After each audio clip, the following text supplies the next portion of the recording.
All right, at 6 p.m. I will call the meeting to order. Thanks, everyone. If everyone could please rise. I pledge allegiance to the flag of the United States of America and to the republic for which it stands, one nation, under God, indivisible, with liberty and justice for all. Okay, we're dealing with some new software, so tonight might be a little clunky. We do have some movements in the agenda, which we'll get to.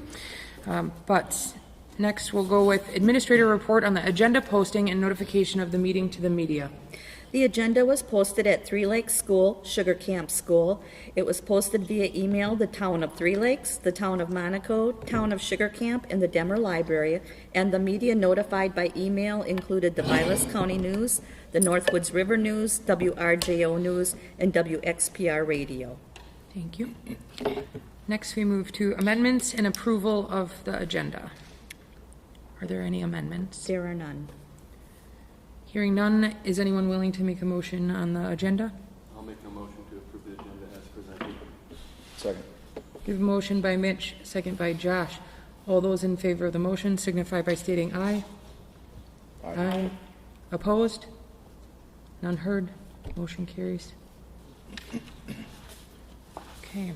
Next, we move to routine approvals, starting with approving the minutes of the June 17, 2026 meeting. Is there any concerns, additions, or corrections to those minutes?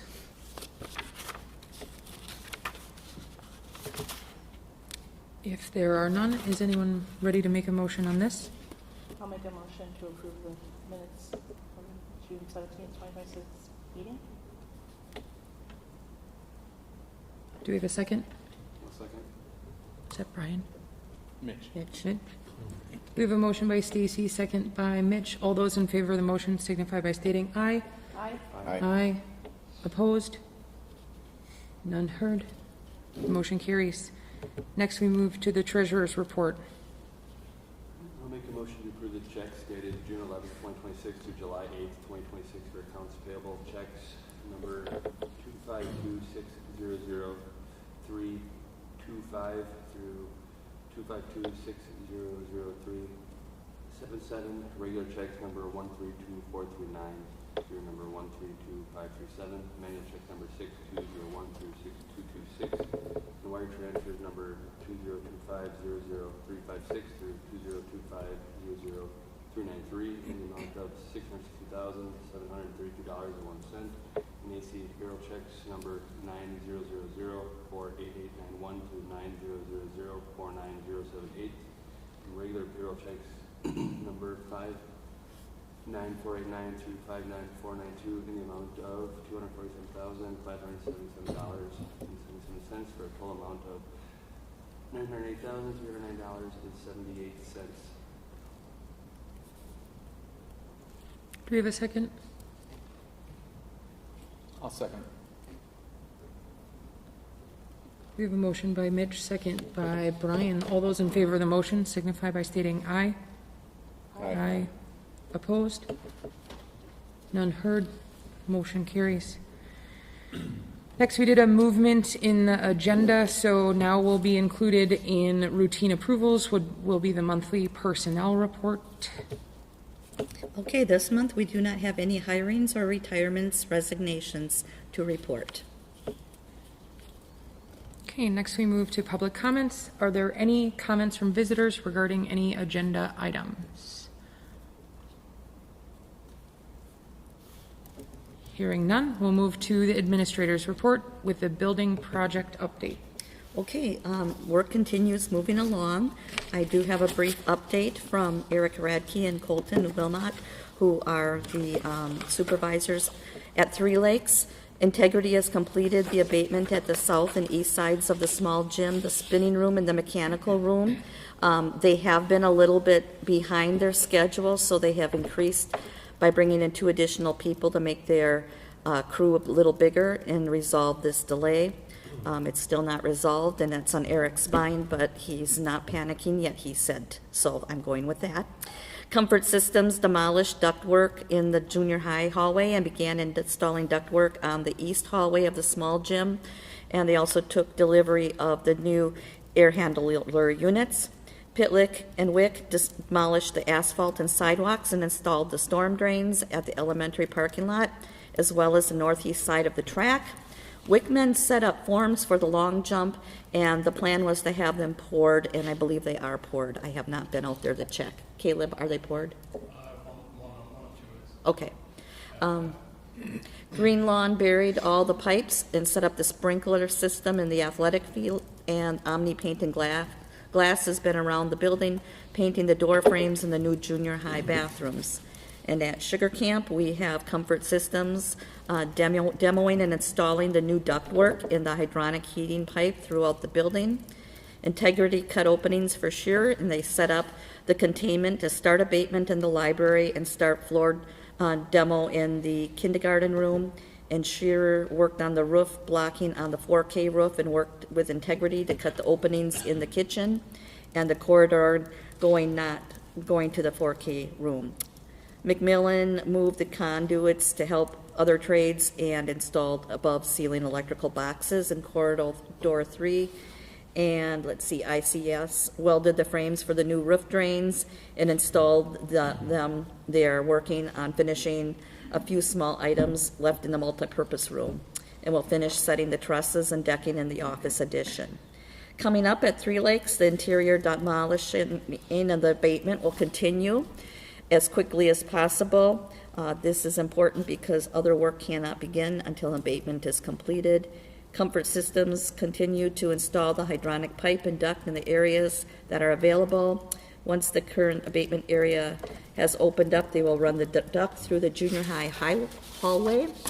And Pitlick and Wick continue working on the elementary parking lot and start the demolition and asphalt and sidewalks along the street on the east side of the building. Wickman will finish up the concrete on the long jump, triple jump, high jump, and the footings for the concession stand. And at Sugar Camp, Custom Foam is going to start roofing in the existing roof, possibly the 4K, and cutting the openings for the mechanical and plumbing. Integrity continues with the abatement in the library and to move to classrooms on the north side of the school. Shearer is going to continue with roof blocking for the multi-purpose room and the office, and working with Integrity to cut the openings. Gagnon will install the shoring in the kitchen and cut the remainder of the openings for the multi-purpose room. Comfort Systems will install VAVs and duct in the east classroom and begin running the hydronic piping where areas are open. And AES will install the controls to the VAVs or valves that Comfort System will finish. And then there's always a reminder that it's a construction zone that is fully operational and no one is to be on the premises, and if so, they have to be authorized and in PPE gear. So that's where we're at. Not the exciting, flashy stuff right now, but all things that have to be done. Though I do think the track area is pretty exciting because that's already showing, and the football field where they sliced in the sprinkler work, it just really turned out nice. So. Awesome. Next, we move to new business, started with district-related positive happenings. It's summer. 4th of July parade presence was great. The Burton Sims, West, great. Mr. Petersky, that was a big presence. Really good, positive feedback on that. And I think it should be mentioned, positive happenings at the PLC Institute in Madison that, do we have 17? Yes. Members go? Yep. Attended in late June. It was a fantastic kickoff to some exciting professional development. It was good conference for sure. Two really big events. The parade went very well, and thank you again for all of the work that you did in the background, Jen, for all of your assistance and poking the bear with banners and keeping things moving. I've heard very, very much positive feedback, and it was fun. I think the kids had a really good time too, and community was very happy. And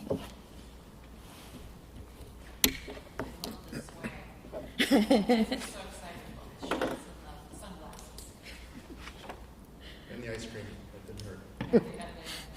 Yep. Anything else for today? Okay. Next, we'll move to August meeting dates. Okay, the August regular meeting will be held on August 19th in the auditorium. And just a reminder, the annual board admin staff community retreat will be held August 14th, 2026 in the auditorium, and that is scheduled from 8 a.m. to 12 p.m. I think I asked last month, but Justin, will we have student present? Every one of the student council officers was invited to attend. Okay. I've gotten confirmation from at least 4 of them that will be there for sure. Awesome, okay. Is anyone willing to make a motion reference the movement for August? I'll make a motion to move the location of the August regular meeting to the auditorium. Second. We have a motion by Stacy, second by Josh. All those in favor of the motion signify by stating aye. Aye. Aye. Opposed? None heard. Motion carries. Next, we move to final enrollment report for the 2025-2026 school year. This is a report we bring to you every year, just to summarize where we ended up with our final counts. Total students enrolled, 530. Incoming open enrollment students, 79. Outgoing open enrollment students, 53. Special education students, 88. And students attending RVA, 7. And this is a positive report because we have more in the open enrollment in, but I just don't ever want you to be misled and think that there's some big move or cause that made this happen, because we've already seen the shifting happening. We have some people who are here that are going out, others that were not here that are coming in, and much of the time it's based on parent employment, it's based on the logistics of babysitting, things of that matter. So don't feel like a big shift is indicated as to necessarily the programming that we're doing here. We continue to promote. I think we're doing a good job of keeping that front and center, and we'll be pushing that real heavy again. Okay, thank you. Next, we move to spring sports report. Spring sports, so baseball, softball, track and field, golf, and girls soccer. Baseball overall record was 3-15, 2-8 in conference. There was a few experienced players on the team. It wasn't a very big team, but with those experienced players, 4 boys did receive all conference recognition, which is a pretty great thing. Like I said, it was a pretty small team. We did graduate 5 seniors, so we are already anticipating low numbers for the 2027 season, and we are reviewing that very closely. We've been talking amongst ourselves and with Phelps as well as with our coach to review what next season will or won't look like. But more to come with that. Softball. Softball overall record was 14-7, 8-2 in conference. We tied Florence for conference champs. 6 of the girls received all conference recognition. 1 player received all conference player of the year, all district first team recognition by the Wisconsin Fast Pitch Softball Coaches Association as well. So those are pretty big honors coming from, like I said, outside of our conference from the Fast Pitch Association. We made some coaching changes right at the last minute, frankly, and we're very, very happy with those changes and got a lot of positive feedback from the players as well as then the new coaches, and they saw a lot of strong leadership changes as well as competitiveness and passion from the players. So we were very happy with that move. It was a little last minute, but we're very happy with that. Girls soccer, overall 7-9. There is no conference, so we are not part of a conference for girls soccer. They were 4th. They had a 4th seed for playoffs. There's a pretty big team, 21 players, pretty big for girls soccer. There are 6 seniors, so we'll be losing some, so we're paying attention very closely to what's going to be happening with those exits. And again, since we don't have a conference, it's a very different ball game. Instead of conference commissioners planning all of these games, it all falls in-house, and it's harder and harder to get girls soccer games within a reasonable time frame, especially during the school year.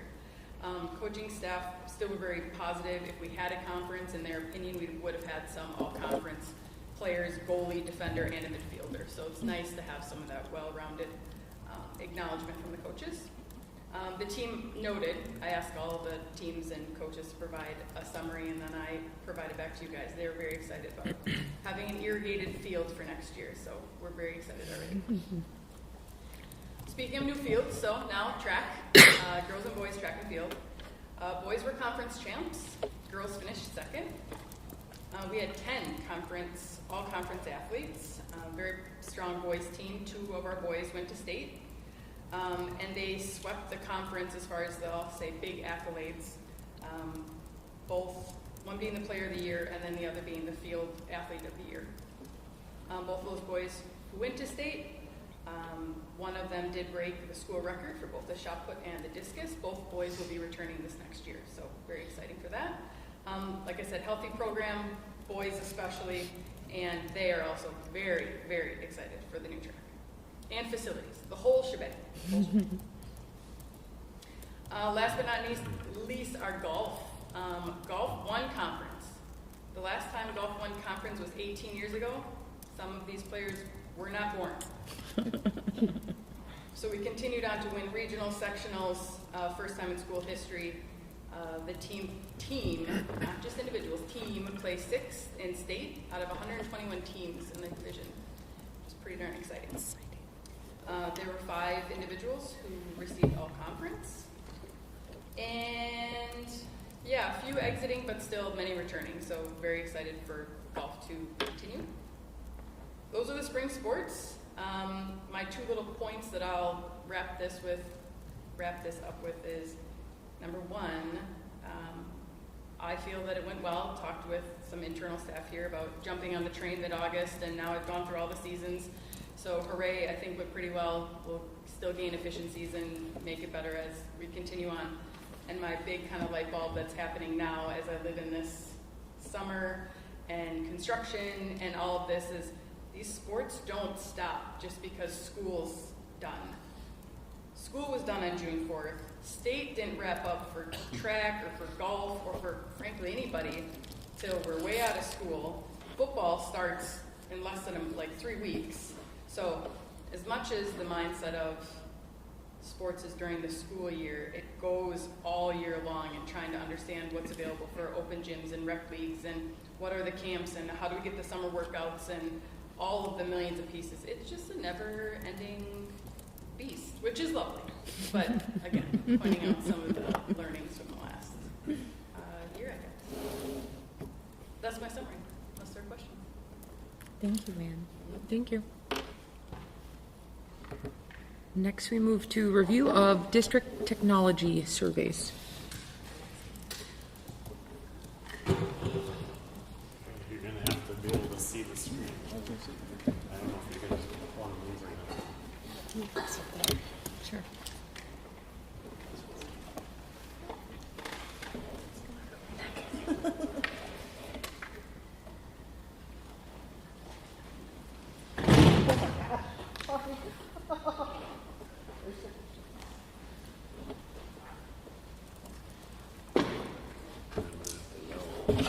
We'll get out of your way. You're okay. All right. Throughout the school year, there's been a lot of discussion about technology. There's been a lot of studies that have come out the last 3 or 4 years on tech use, particularly cell phone use. It's starting to be applied to school tech as well. I think we do have some teachers who are changing their opinions on tech use in the classroom. Some aren't. So some of these topics that I cover today are going to be, I don't want to say controversial, but people will have different opinions on them. I I put together, with the admin group, we put together 3 different surveys, one for parents, one for staff, and one for students. Some of the questions overlapped on all 3. They might have been phrased a little bit differently, but getting at the same thing. We're going to review most of those today. I'll try not to take up a ton of time. If you have specific questions as I go through what's that mean or what is that term, just ask. I'll stop and we can talk about it. There's going to be a lot here, so it's kind of like feeding from a fire hose, I think, but we'll try to make this work. Some of the questions, when we use Google Forms, they truncate some stuff. So if you see a question up there and it's not the whole question, just get my attention. I'll grab it and read you the question if you need it. Okay? Most of you, or a lot of you, probably took at least one of these, I would assume. So. I do also have a handout for the board at the end. There were free response questions on each of the 3 where whether it was students, staff, or parents could put in their own opinion on something that wasn't covered or just reinforce. I'll give you those at the end for, if you're interested, you can look at them kind of after the fact. I didn't want to give you too much ahead of time. Okay, configuration. I might have to move a little too. No, you're good. 135 parent respondents. You can see the breakdown there by grade level is pretty evenly distributed. 135 students, same thing. I think I did ask teachers in grades 5 through 8 to kind of go through the surveys with their kids. So you can see, I think most of our junior high took the survey. High school was kind of evenly distributed across the 4 grade levels. I'd say 7 to 12 kids per grade level responded. And then 55 staff, we sent that out to teachers and paraprofessionals both. The 4 topic areas that we covered were just general beliefs about tech use, and then AI, one-to-one efficacy. I wanted a lot of feedback on that. That would be our Chromebook program, which officially is at grades 5 through 12 in the district. It has been for 15 years. It's changed over that time, but we've had that one-to-one. I think the year before I started here, it was in place already with different devices. And then our Canvas learning management system that students all use at grades 7 through 12. Okay, first item. Our school district should limit screen exposure during the school day because there's too much already outside of school. And the breakdowns, this is interesting, 25% of students said yes. Parents and staff overwhelmingly said we should at least be cognizant of that. Keep that in mind. Our school should be responsible for teaching appropriate strategies for using tech tools, both in terms of know-how, best practices, and what is healthy and balanced. I think we do a pretty good job of the know-how and the best practices. I think if we need to delve into something, it would be, that's where all the new studies are coming out on what's healthy, what is good for you, how do you manage that, especially with social media. I feel that most teachers in our schools use tech to help with instruction. I feel good about it. That was the student and parent question. Staff was a little different. I believe I use tech to enhance the learning experience, providing activities that get at higher level thinking processes. I'm going to try not to give my own opinions too much, but I'm sure I'll get to some where I slip and do that. Can you refresh my memory? I did take the survey as a parent. Yeah. But there wasn't just yes or no questions. Wasn't there a scale, like all the time, often, or was it just yes or no? I can't remember. Yep, for some of them, I included the top 2 or 3. You'll see that as we go through where I have and. If you, like I said, if you have a specific, you want me to tell you the whole question, I can look it up and tell you. That's okay. I was just thinking. Yeah, some of them are combined just for keeping this a little bit simpler. I believe most tech use in our schools is to keep students occupied and isn't really adding any value to learning. 76% of students disagreed, 65% of parents disagreed, 76% of staff. So that was pretty consistent across the board. Okay, these might be a little harder to see. We're going to get into AI. Anyone have questions on general beliefs before we move into AI? Okay. The first one up there at the top, I believe artificial intelligence tools should be. This is where I might have to find things. This was the parent response, and we have the blue is blocked at all the time. That's 23%. That other one, that yellowish color, is available to students with appropriate teacher direction. That was the big one at 57%. If you look at the staff one down below, it's similar. The red is blocked for certain grade levels and at teacher direction. Artificial intelligence, whether that's Google Gemini, whether that's ChatGPT or any of the newer ones that are coming out, we're starting to get educational programs, whether that's Dreambox Math or other things that have AI embedded in them. That's what we're talking about when we say AI. Those are open in our current environment. We don't block them. We don't restrict anything at this point. Okay. Just for your information as we get into this, by law you have to have a filter. We have a high-end industry filter on our firewall. We also have an additional filter for the Chromebooks that come into the school that we give to the kids, and they're filtered through that system when they're at home. That's not to say that that they can't be gotten around, but for the general population, there are that's our filtering system. So when we say AI is open, we don't say no ChatGPT, no Gemini. Those are open to kids and staff. Is there a way to, and this may be offline, but is there a way to filter that so any of the personal identified information can't be posted on those sites, on the AI sites? Can we filter it too? No. Okay. No, not that I'm aware That's of. something we have at work, so. Okay. Not that I guess I'm not aware of that if we do. This was a parent question. I believe schools should teach appropriate use of AI tools, and they should be used at appropriate grade levels. The yellow is agree at teacher's discretion. The blue is agree. So you have plus 80% or more that agree that we should be using it, teaching it. Disagree was 11.1%. Again, parent response. Two more parent questions. Do you use artificial intelligence tools at your job? 41.5% said yes. Second one was, do you use them for your own personal use? Again, 44. So almost half of parents are using AI in some environment. This is a staff question. I believe that AI systems as instructional and or student tools should be available to students with appropriate use shaped by instructional staff. That's that 56.4%.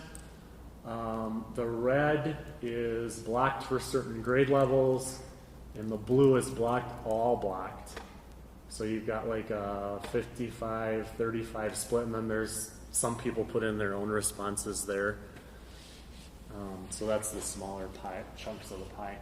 I believe AI systems as tools for instructional staff should be available as blue. Now this is where they said, we want it, but we want some restrictions on the kids. So just show that difference there a little bit.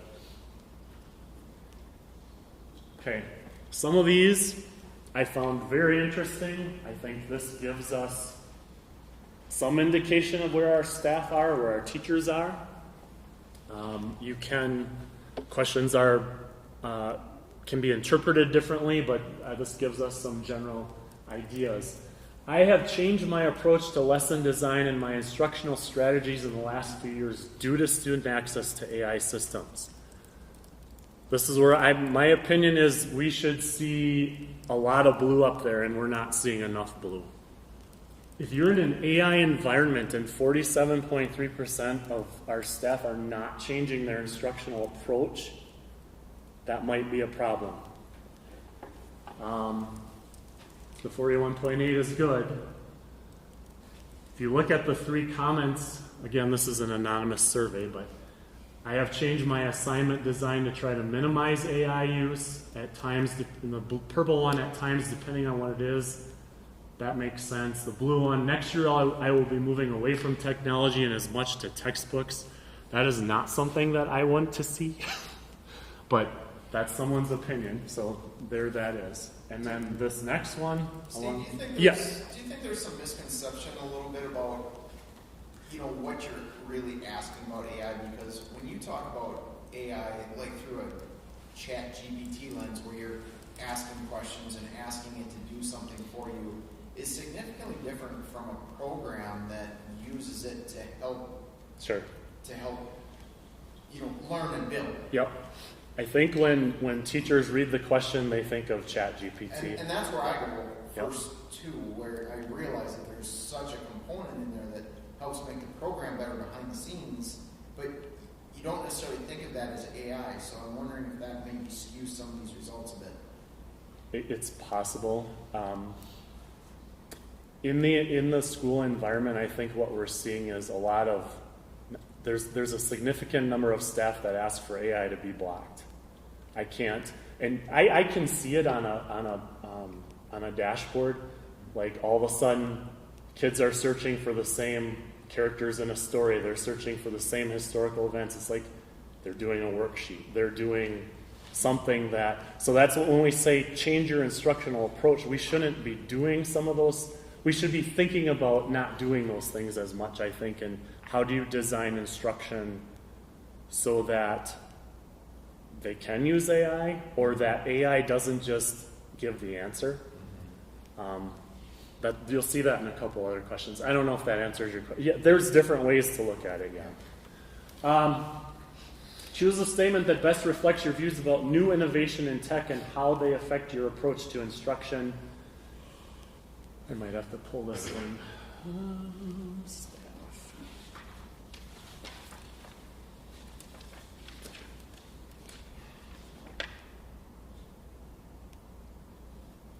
Okay. So the yellow, I prefer teaching in an environment where technology tools are limited, restricted, or only available at my direction, and prefer more traditional methods of assessing student learning. That is the 45.5%. The next blue one, 30.9%. I adapt my approach to how students demonstrate their learning as technology tools advance and change and become available to students. Red is 18.2.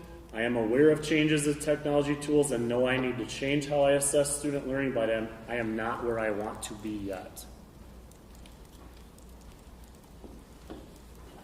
Any questions on that one?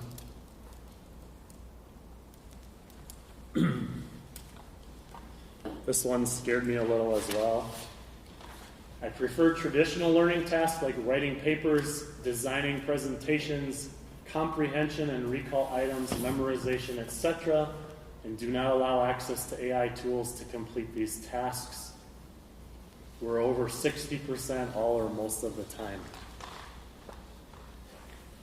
Again, this technology, whether it's AI or the Chromebook, the internet, all of it, it's a tool, and it's how you use it. I think in my opinion, we have some work to do with our staff in terms of instructional approach, best approach.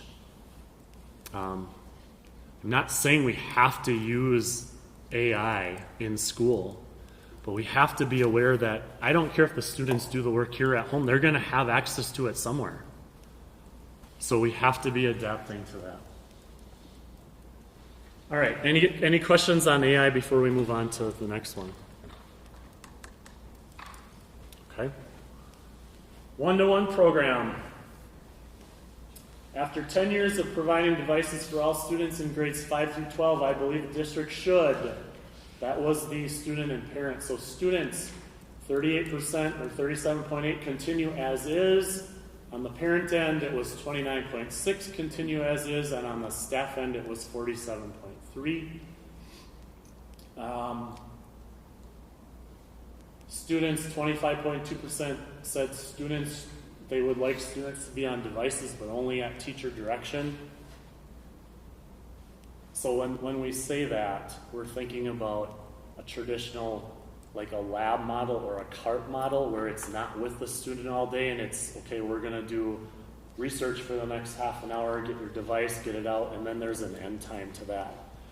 Versus the kid has the computer at their desk all 8 hours of the day. Parents said 45% of parents said that, and 40% of staff. So those are significant numbers. Then 16.3% of students said teacher use only, no student device. So that would be back to pencil and paper for the most part.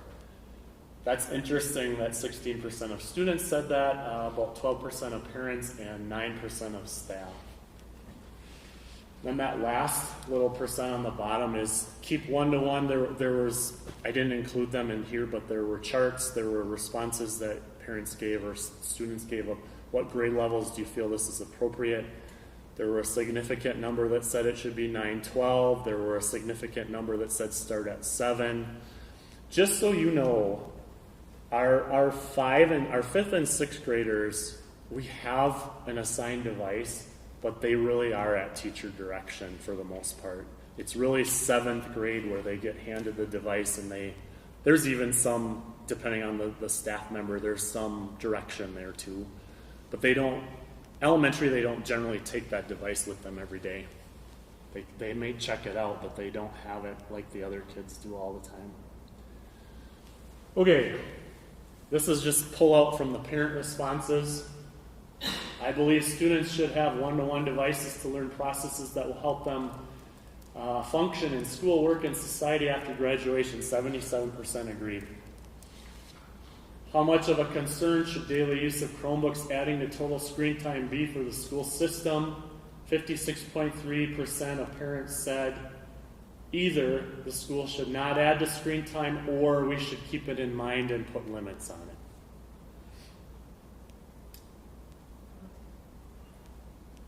What?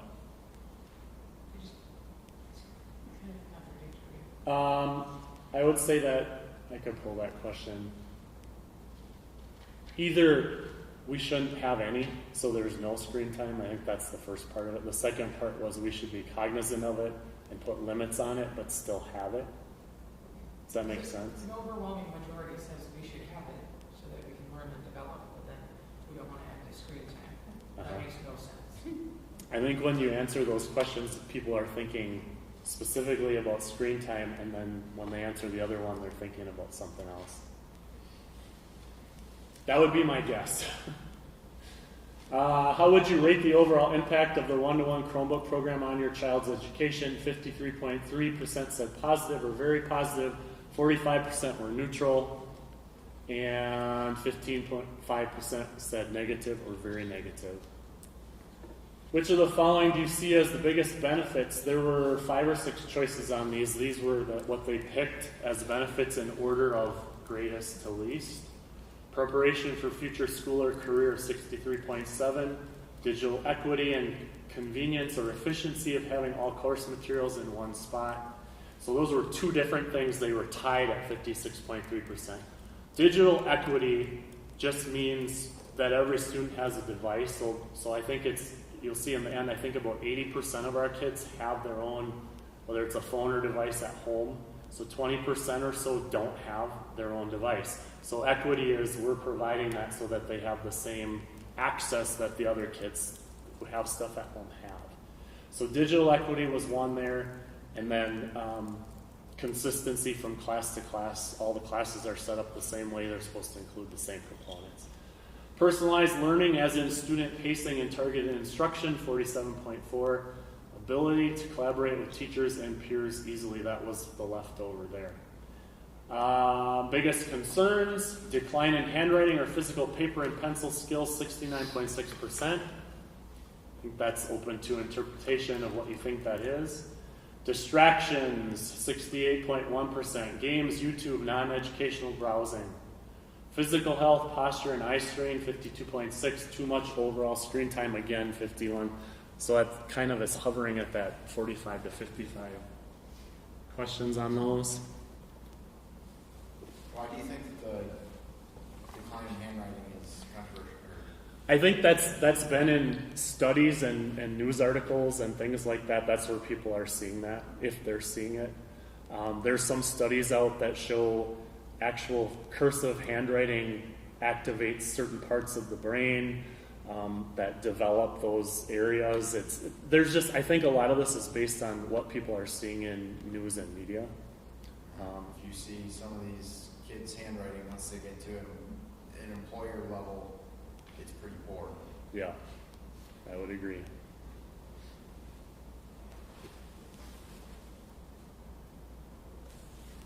This is a parent question as well. What is the ideal balance of digital versus traditional instruction for your child's grade level? 54.1 said mostly traditional. Again, this would be teacher-directed tech as needed. And then 36% wanted a 50-50 balance. Let's see what the other choices were on that one.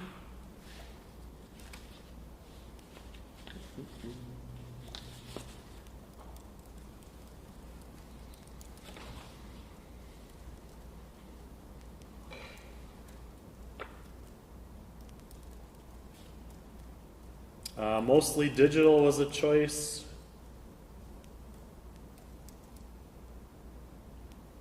Mostly digital was the other choice on there.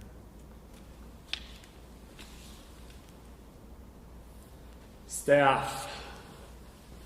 I believe students benefit from having one-to-one devices to learn processes that will help them to function. So same question, 51% or so said there is some benefit, 38.2 said that students must have that exposure. So you're looking at 88 to 89% right there.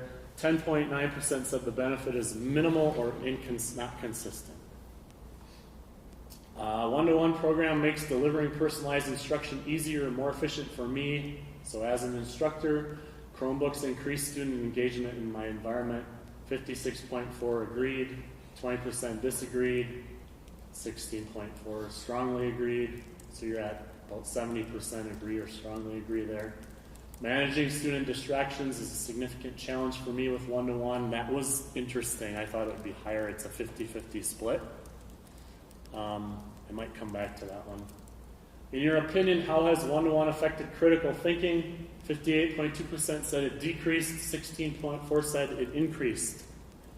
In your opinion, how has one-to-one affected collaboration and student interaction? 60% said it decreased, 16.4% said it increased. My editorial on this one again is technology is a tool. How are you using it? It shouldn't cause an increase or decrease. It's just how the teacher is using that tool.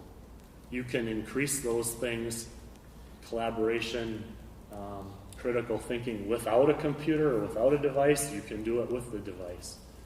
Each way you do that there are different ways to do it. These are also staff. In your classroom, how often are Chromebooks used? Daily is blue and red, so we're almost at 50% there. 2 to 3 times a week is that yellow color. Rarely or never are green and purple, so we have about 35% of staff saying they don't use it. What percentage of your weekly curriculum is delivered via Chromebook? 0 to 25% is blue. This one probably wasn't a great question because it doesn't delineate what we mean by curriculum. 18.2%, 25 to 50%. A little bit less on the other two. For what primary purpose or reason do students use devices in your classroom? I'm not going to read through those, you can see them.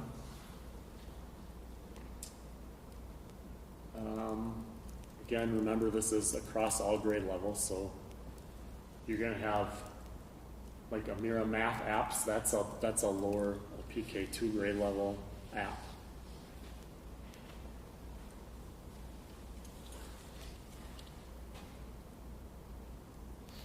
Which of the following best describes the majority of Chromebook use in your classroom? This is a well-known technology scale.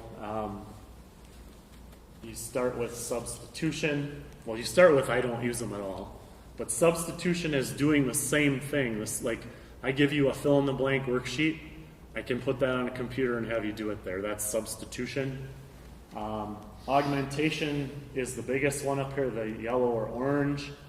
Technology aids adds some functional improvement, built-in grammar tools, dictionaries, teacher peer commenting, etc. There's some added function there that you don't get when it's a traditional approach. That's where most of our staff say they are. And then redefinition is where you want to get to, tasks that were not possible without a device or without online collaboration. Our one-to-one program makes delivering personalized instruction easier or more efficient for me. 56.4 agree, 16.4 strongly agree. So if you're personalizing, that makes sense that would make it easier. You can target it to specific kids without a ton of work on the teacher end. How often are your students required to perform learning tasks that require a one-to-one model where tasks are completed at home? This I found pretty interesting. 61.8% of staff said, I'll come back to this one, rarely or never. Don't need it at home. So we're looking at once a week, 18.2%, 10.9% more than once a week, 9.1% daily. This same graphic will be in a different slide in a minute here. I believe our current one-to-one program with devices going home is needed in terms of providing equity of access. That's what I explained before. We have a majority that agree with that. We currently have a filter that blocks categories of websites. Most sites are open outside of these categories, and staff need to ask to block sites if they run into things that are a nuisance or that they don't want kids to get to. There are broad categories of blocking that go on. We probably spend more time opening sites that we do need for educational purposes than we do blocking things that are open already. 60% said it is best as is. The red was we should block everything and only open up open up what teachers want. That's interesting. And then a different balance is that yellow. Which of these do you want blocked that aren't blocked now? This is a staff response. Block all social media, 62%. Block all games. The games category is already blocked. Kids find ways around that sometimes because there's so many of them. They pop up new all the time. So we try to lock that one down as much as we can. Obviously, educational games and skill reinforcement things are not blocked. All AI, again, 31% of teachers in this question want all AI blocked. And then certain social media, 14.5%. The studies that are, the Jonathan Haidt stuff, the huge study that's influencing, that's where we're getting state cell phone bans across the country. Other countries are doing the same thing based on that work. That was specifically about cell phones and specifically focusing on social media and that 10 to 30 second hit every time of this video, then that video, and so on and so forth. Now, Haidt has expanded into school devices now as well, so that movement is out there. That is the biggest, if you want to say, nuisance item that we have from the tech end is social media. When the one-to-one movement started, social media was very limited in a device sphere. It was on phones already by 2013, 14, but it wasn't in the computers. And in the years between 2014, 15, and 2020, you get Snapchat, you get Instagram, you get, it's all on the YouTube is the big one in the school that the kids are constantly, if I monitor a student, it's over and over and over. Every open minute they get on there, they're looking at some YouTube video. So that is a concern. Any other questions on one-to-one? All right, last category was the Canvas LMS Learning Management System. Is everyone familiar with that? think if you've had a student go through those grades, you should be, or you are. Is being able to access Canvas outside of school hours a benefit to you? 76% of students said yes. 73.4% of parents said it was a benefit to their child. I feel like as a resource and a repository and the ability to grab stuff that they need, I forgot this at school, or I want to work on this at home, I think that's where you get the benefit.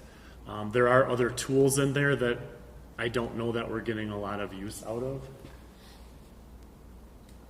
Justin, did you want to add anything about Canvas? Nothing? I would be in the, say it's a benefit, for a lot of reasons, too numerous to go into depth right now, but the big thing is when kids are gone for sports, for medical appointments, for vacations, Canvas is a lifesaver. Yeah, I should, it's in the next slide, I think, but this is what, not that we're going to have a pandemic again, but this kind of, we already had this in place, and we were one of few schools that did at that time, and that made life a lot easier, at least initially, We in got that it in place, situation. everybody else in the neighborhood was trying to get on board with it quickly. I remember we did conference Yeah. calls to see what it looked like, because we were trying to get it, because it was a lifesaver in that, obviously in that extreme. I think the other piece of that is, and I think we do some of this, and maybe you can add if you know something I don't, but when you're doing an asynchronous course or something where it's an independent study, maybe the teacher is able to design that. Maybe the kid isn't seeing them every day.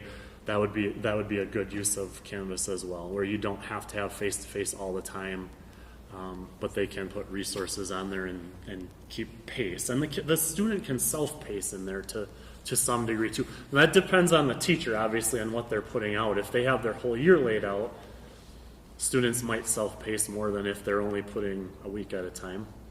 It's also helpful with feedback for our graduates who are heading out to four-year schools. Many of them use this. Yeah, I think it was nearing 50% of the UW system uses this LMS. That's one of the reasons it's been good. Do you believe the availability of Canvas during non-school hours is ever a negative? 78% said no. Students, 63% of parents said no. Have a theory on that one. Going with this slide. This bottom one was the one I had you look at already. How often are your students required to perform learning tests that require a one-to-one model where tests are completed at home? Staff said they're not doing that, 62%. Rarely or never. And if you look at the parent and student responses, there seems to be a lot of homework going on devices at home. So I think some of that is real assignments. Some of it might be kids on a device saying they're doing homework, but they're really on YouTube or doing something else. And parents are just like, oh, they were in their room for an hour and a half doing homework. Well, it could be the same class that they're doing. It can be. multiple nights a week too. For sure. Because I know that's my house. Yeah.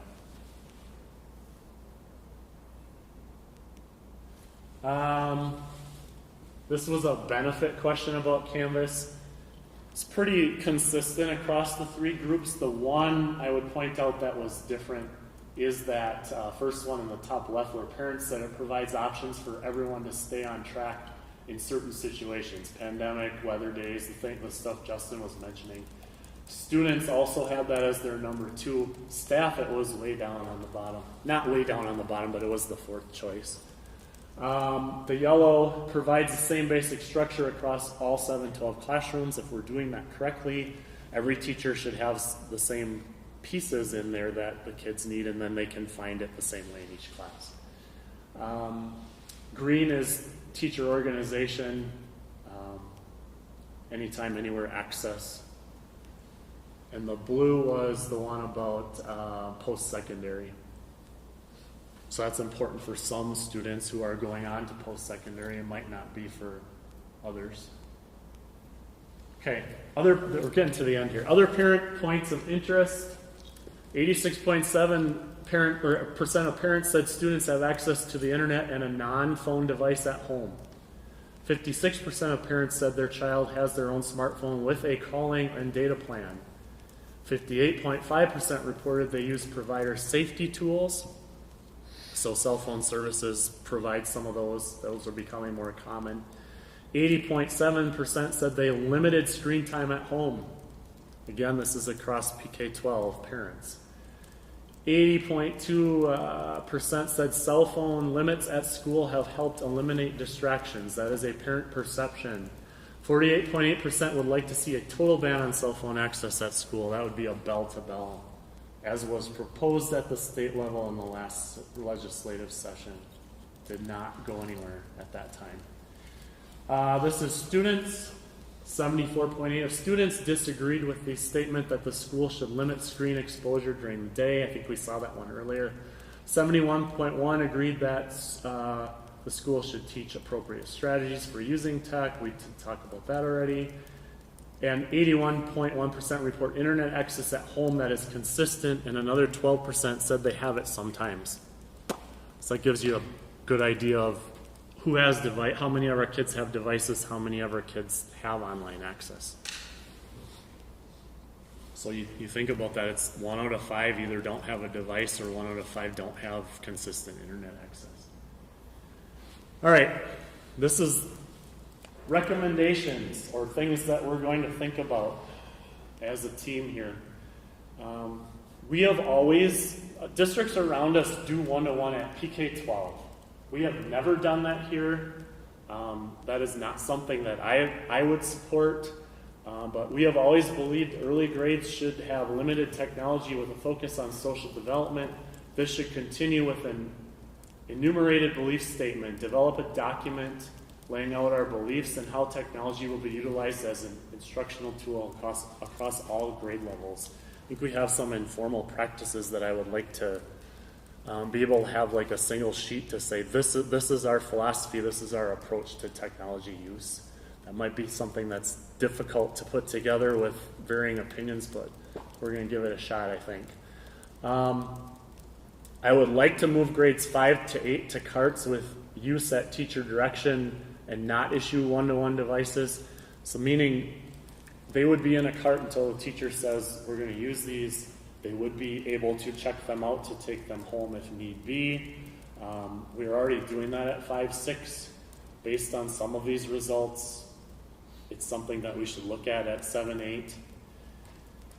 Social media blocking at school for students and staff, including especially YouTube, in full for students. Something we need to figure out. More restrictive filtering of all devices. One of the points of contention has been we jumped on a bring your own device train right away when that was happening. Kids bring their own MacBook in if they have it. They bring their own Windows device, whatever it is.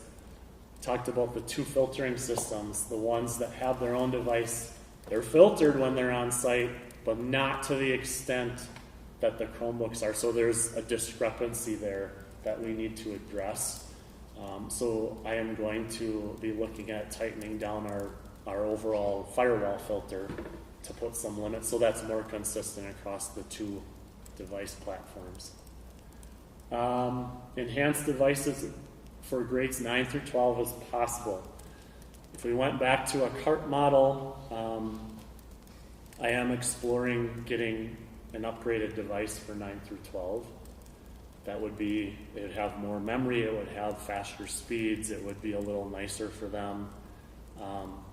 I don't anticipate, we're not going to make any changes right now going into this school year with our 9-12 one-to-one. Formation of a committee and year-long discussion on philosophy of use at grades 9 through 12. I think we need to start having those conversations. Staff education on artificial intelligence as an instructional tool, discussion on instructional approaches in the current technology environment, and also work on instructional design best practices, discuss and clarify approach to homework and cheating. That specifically is a reference to AI. Okay, thoughts or questions? Not saying this is what's happening, these are my suggestions at this point. I guess I would take any feedback on if you have others that we should be focusing on, if you don't like some of these, if you need clarification on some of these. Can be admin staff as well, I guess, at this point, but. The cheating for AI, like, who's watching that? Particularly my son, who's pretty smart, and he's told me, like, I can have him write an 8th grade report. I can tell whatever I want. It'll put grammatical errors in for me. And the like, they just find ways. I mean, him as he's talking, so he wrote no report. He just had AI write it for you, and it wrote it at 8th grade level at a 2.8 GPA. Like, they're super intelligent. I'm just curious, like, how the teachers are policing that. I would say they're not. They might be in their own individual classroom. UW systems use expensive programs to. It's almost to a point where you're like, the kid is writing using ChatGPT or whatever to write the report. Then we have AI that's checking for something that used AI, and then we have the kids going back and you know what I mean? Like the kids will even say, "Do what you all did," and then put in 6 grammar mistakes so I don't get. There is no, that's where it's the instructional tool and the instructional design has to take into account that AI is there, and maybe a paper isn't the way we should be assessing a student, or maybe we should be writing it within the classroom without a device to show what the student can actually do. It's not a 6-page paper, it might be a paragraph, it might be a summation. I feel we should be doing written stuff in shorter bursts with more feedback, immediate feedback in the classroom and control, and not assessing based on, here's a 6-page paper. Now, do kids need to know how to write a paper if they're college bound? They probably do. So you have to teach that, but you have to find ways to do it that take into account that this tool is here. I would say even at the graduate level, right? Like even at the graduate level, professors are taking away the 10 to 15 page paper. It's garbage now. We're more focused on discussion-based interaction between students because it's more difficult to fake that. Because I would argue that if a 14-year-old can outsmart a teacher on AI, they're doing pretty darn good, right? Like they're using a tool. That's a learning function in itself. I think I agree with you 100%, but I think that's where the struggle is with staff, that sometimes you don't want to let go of, well, this is how I've always done it, or this is how we do it, or we need to. I like that it's, hey, colleges aren't doing this either, because that takes away that necessity for kids having to do that. Well, sure, and communication, like people entering the workforce, communication is a significant concern. So are we looking at transitioning to short summations and oral presentations? Yes, for sure. Versus just turning in a paper, an essay. Yeah, I think those the second and third to the bottom bullet points, that's what we'd be going into to try to educate and come to conclusions on how should we be doing instruction, how should we be doing assessment, so that kids are getting the skills they need in the modern workforce, and being aware that we can't just put our heads in the sand and say we're going to block everything and do things the way we've always done it. Or the answer is not, we're going to go back to textbooks and paper and pencil. That you're just going to lose kids. We have to find innovative ways to do this in the world of the tools that the kids are going to have. We might block it here, they're going to do it, they have it somewhere else, right? It's, okay. Others? Sorry, I got on a soapbox a little bit, but. And they're going to use it in their adult life, right? It makes sense to be knowledgeable and use it safely versus trying to avoid it. And most of them, we saw, I mean, the numbers were 60% of the students have access at home. So what's the difference? If we block it on the Chromebook, they're going to do it on take a screenshot on their phone and then do AI on it. Yeah. But I'm not blocking it, I'm just saying, trying to police it, or like Alicia said, with oral presentations or something that gets them to interact with another human being. I think I know of a couple teachers that are doing face-to-face assessment where they pull the kid, they have more of a discussion, find out what the student knows and doesn't know. I mean, it's time consuming, but that's always been the best way to find out if a student knows the material or not. Or give them, even when I was teaching, it's like you gave them all the information. I didn't care if they had it out, but can you synthesize, can you analyze, can you do something with the material that you have in front of you? That's where we want them to be. Not regurgitation of things they memorized, or, yeah, they need to memorize things, but that there are other ways to do that than giving worksheets or homework. I think some of the staff responses are kind of, I wrote down alarming. You know, I mean, 60% of them, 60% of the staff like the one-to-one program as is, but then 30% of them also view it as negative. The effects of the learning one-to-one is negative. Well, that's contradictory. I don't understand that that standpoint. I think some of that could maybe be told if we knew, which obviously we don't know because it was private, but what ages or what grades of staff actually answered the questions? You know, that could paint a different picture on how they felt or where the answers 60% of 55 teachers said that they felt it was a negative effect on learning. Right. But So 60%. That's but it doesn't matter where that's cut. It doesn't matter. Teachers were 25 teachers of our 55 said that it is negative. I'm just saying it could skew it. So I just feel, I mean, going back to what you said, just reiterate, I just feel like there's some more education, professional development. That's where we are. Around technologies, enhancing, embracing the technology.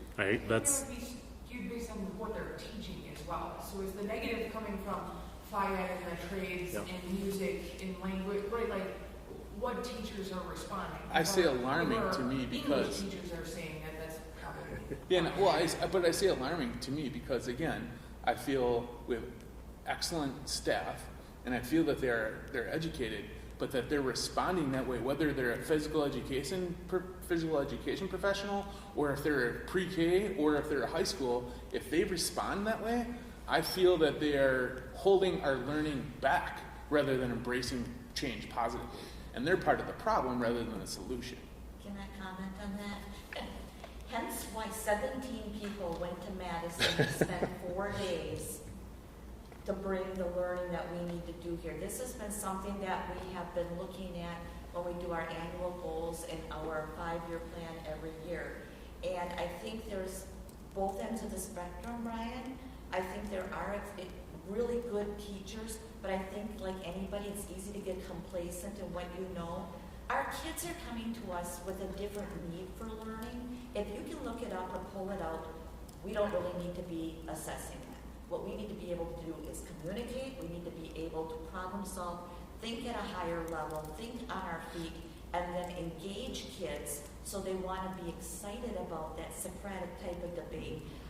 We have a few people who do that really well, but we have a few other people that just go, well, it's the traditional of what I've known. And yes, we do sit in this room know what teachers do what. I will say that. Even if it's anonymous, we know it's not something we're going to hide from anymore.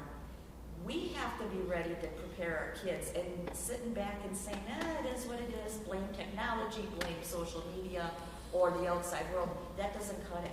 We have to be doing it in these walls, and that's why there is such an intensive focus that, I mean, we're basically trying to move mountains, but I feel like we have a really good momentum going with it, and this just reiterates what we already have known for the past couple of years of why we've taken this direction. So we are at a good point, and it is about professional development, and no one likes the word accountability, but not just settling anymore for what was done in the past, because we're a good school. It's not going to cut it. We have to be always raising that bar, and that's where we're at. Yeah, so exciting but challenging.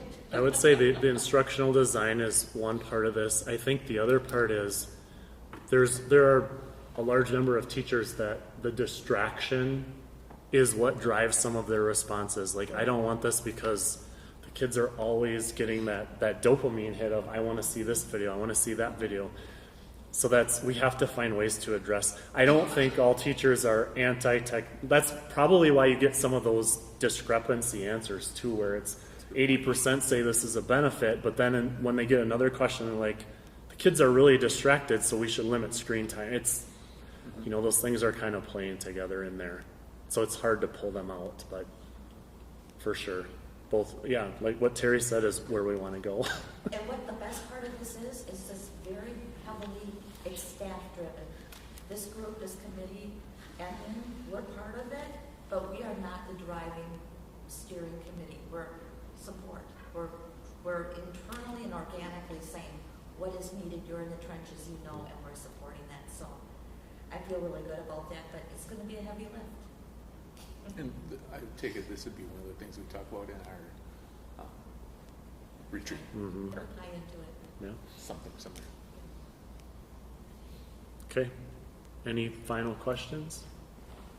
I will leave these comments for you, but these were the responses from the different groups. That was a heavy lift. Good job.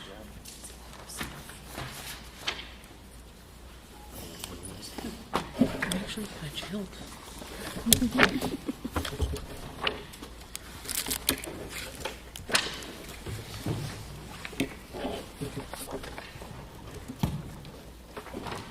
Overall, Steve, just super thorough approach to the survey. I think it's great that we had so many parent, staff, and student responses in general, but I think it gives a good picture of what people are thinking and how we move forward. But thank you for all of your efforts. Awesome. Clarification question. So we had 135 parents respond. Is that 135 different households, or could they have been in the same Could have household? been the same household, yeah. Jen, do you know the answer to that? Is when we send out the parent, some households only have one email in the system. Some do, but some have Some multiple, have multiple. and some might have even more than two, so it could have gone, Okay. yeah, it could be quite skewed in a few areas.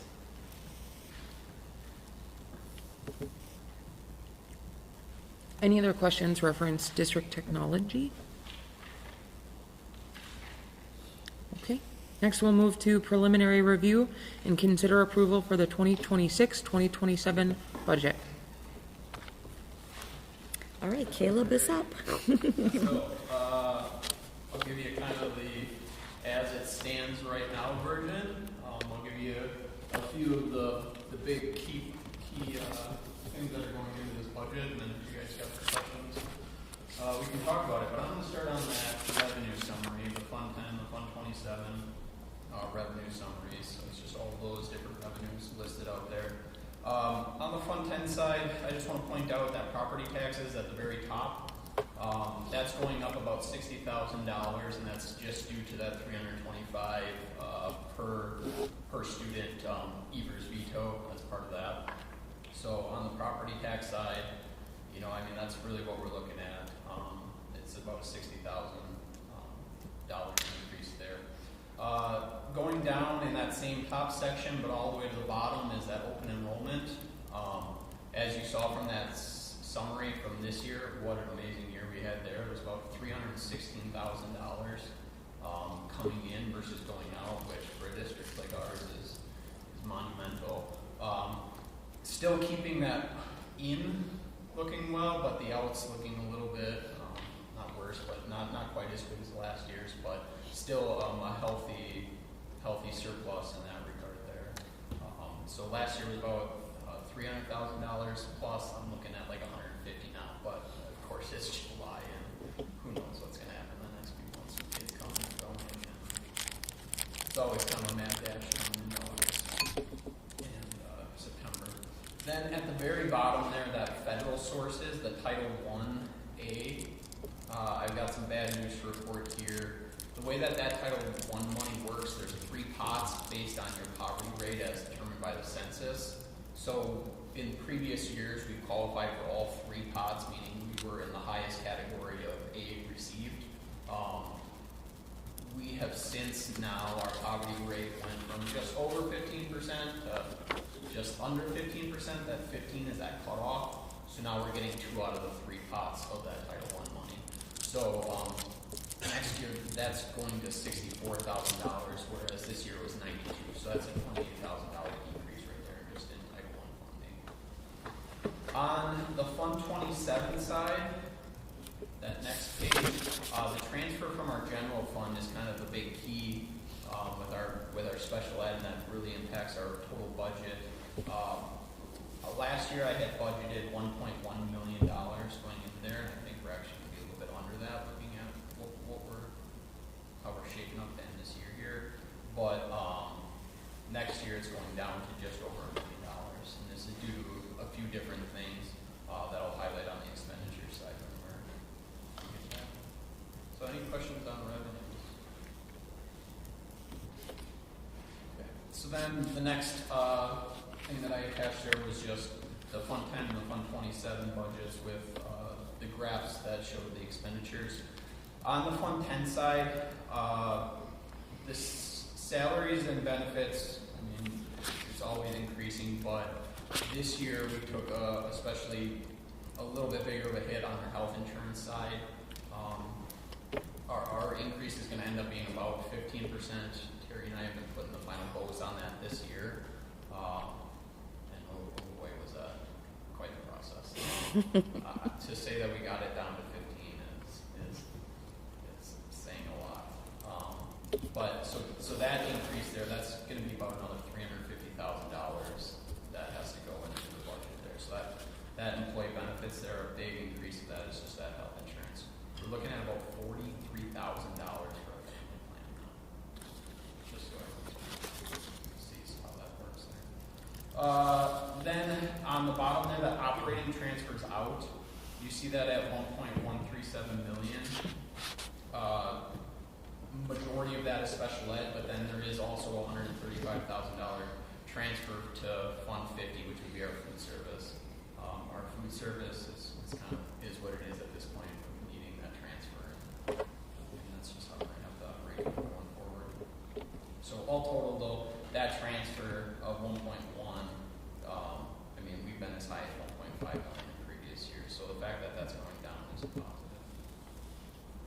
So all told, Fund 10, we're looking at just over $100,000 deficit next year. That's a 6-digit number that I don't like to see, but I'll remind you all when we're planning for a referendum, this was our negative $250,000 a year. So we're actually a little bit ahead of where we were hoping to be based on referendum projections.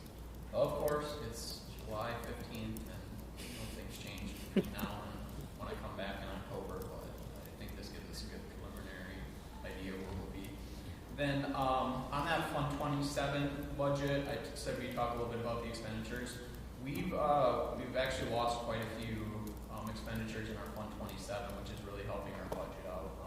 Personnel-wise, we were able to hire one less position than we had last year, so that's saving us a great deal. And then just with student cases, fluent each year, that's looking to be in our favor next year. But Fund 27 has to end with a zero profit loss. But in reality, it's about $1.1 million that we're going to need to transfer.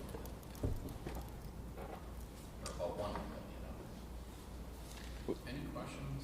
With the health insurance, what were they saying? I mean, just So as a general, what the our mod increase was? ratio was our ratio of utilization was 1.22 in March. And their first that they came back to us with was 18 and 23% were kind of their two. We went out to bid to, I think, 5 different companies, and 4 politely declined to even bid. And then the last one came in at 30 and 40, 50% were the increases. So we're going to stick with what we've got, and we're going to tweak the HRA a little bit, and we'll have more information for that as it gets nailed down here. What were they saying?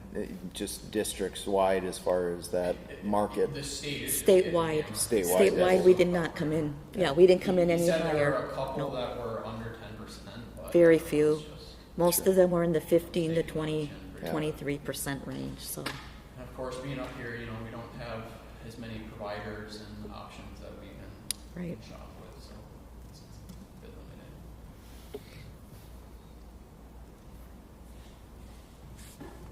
limited. Seems like the more that Wisconsin makes the news for being the highest health insurance, the more we try and push it higher even yet.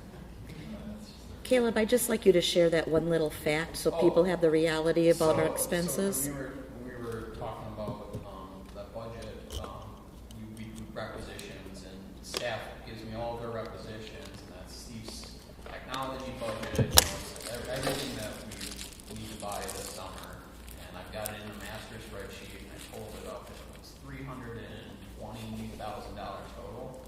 Well, our health insurance increase next year is more than all of the supplies and stuff needed for our. Including all of our tech, really super big price items. And that's just the increase, not the cost, which I don't think Right. people We'll be get. over $2.5 million just in health insurance premiums next year. Yeah. Out of a $12 million budget.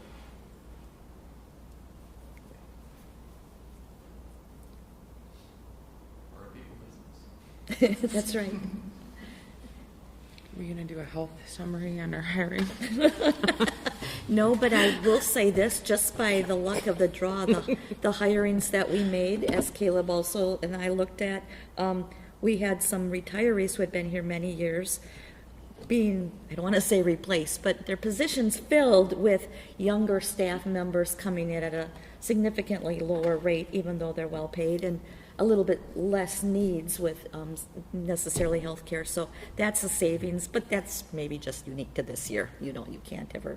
And to think that, I always feel like, well, are we a really expensive group? Well, every human resource group is expensive, but we're no different than all of the other groups around us. So this is just the way it is. Stacy, this probably just doesn't surprise you at all in the world that you live in, but I'm just like, really? How can this be continuing to happen? But yes, Caleb, great job. We did spend a lot of hours of negotiating and stomping our feet and saying, no, you got to find better, and I think we've gotten to the best that we're going to get. As he pointed out, we don't have any more levers left to pull. We're kind of like, this is where we are bottom line. So. Any other questions or comments regarding the prelim budget? If there are none, is anyone willing to make a motion on this one? I'll make a motion to approve the preliminary budget for 2026, 2027. I'll second. Motion by Mitch, second by Brian. All those in favor of the motion signify by stating aye. Aye. Opposed? None heard. Motion carries. Thank you for the work, Caleb. Thank you. Next, we move to identify and consider approval of academic standards for 2026-2027 school year. This is required every year. We bring before you what our academic standards are. It's basically the same language. We just made sure that everything was updated, so it's ready to go with our annual notices. It should be noted that we use the core curriculum for English, language, arts, and for math, and then we do use the Wisconsin academic standards for our science and social studies. Any questions or concerns regarding the academic standards? If there are none, is anyone willing to make a motion on this policy update? I'll make a motion to approve policy 313, student academic standards, and policy 313, exhibit annual notice of academic standards. Second. We have a motion by Josh, second by Stacy. All those in favor of the motion signify by stating aye. Aye. Aye. Opposed? None heard. Motion carries.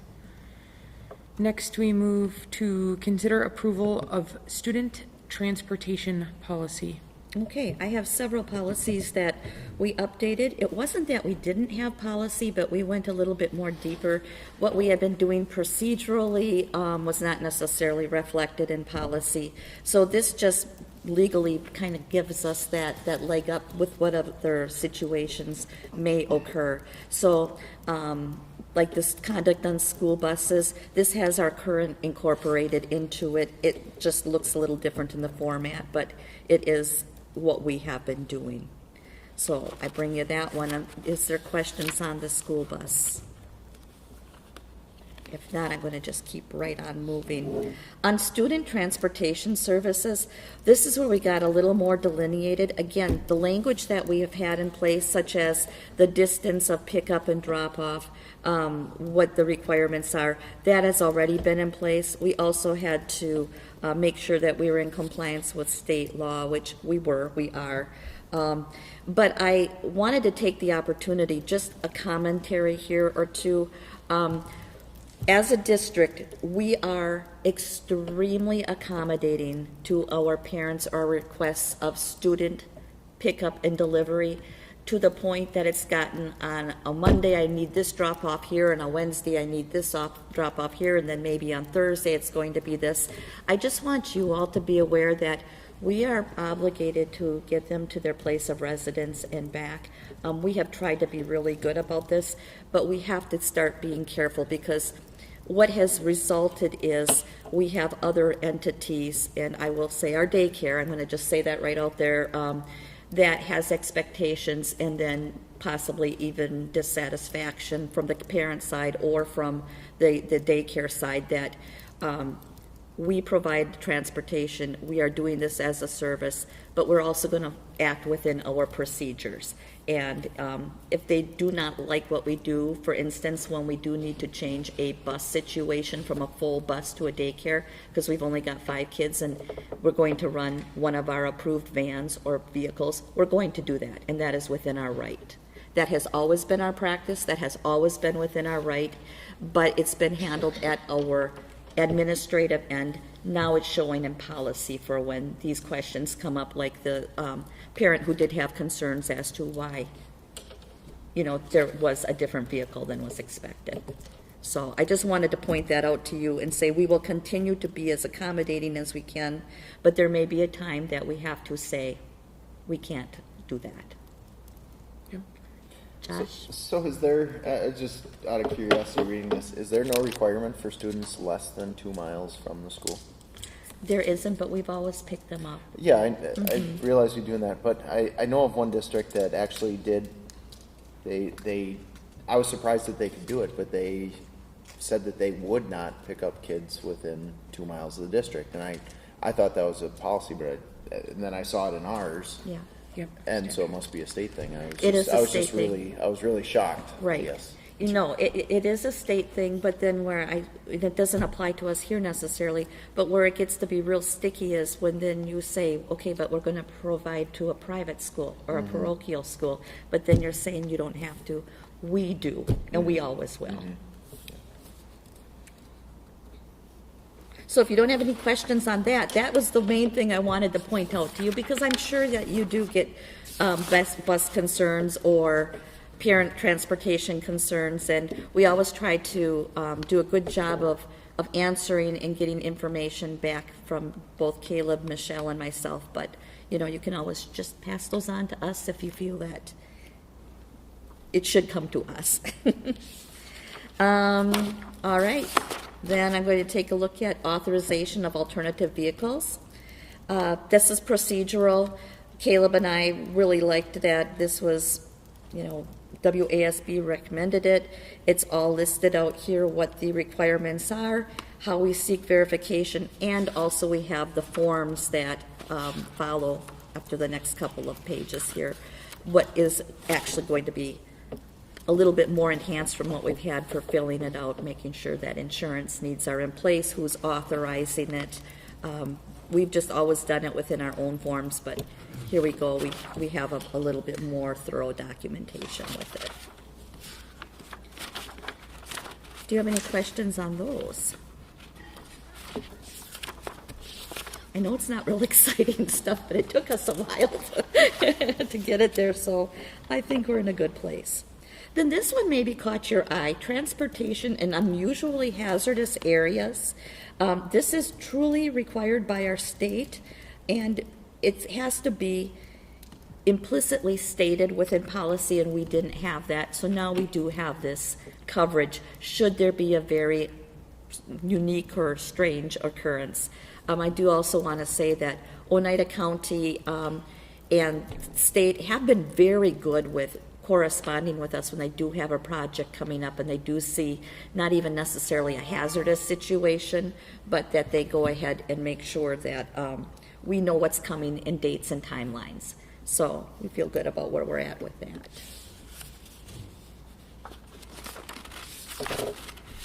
And that's it for your transportation. Is there any questions further that I can answer or concerns that you saw with it?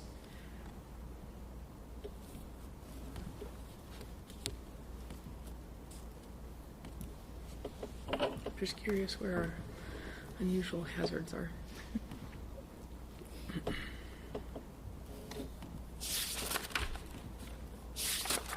This is more of the what-if situation.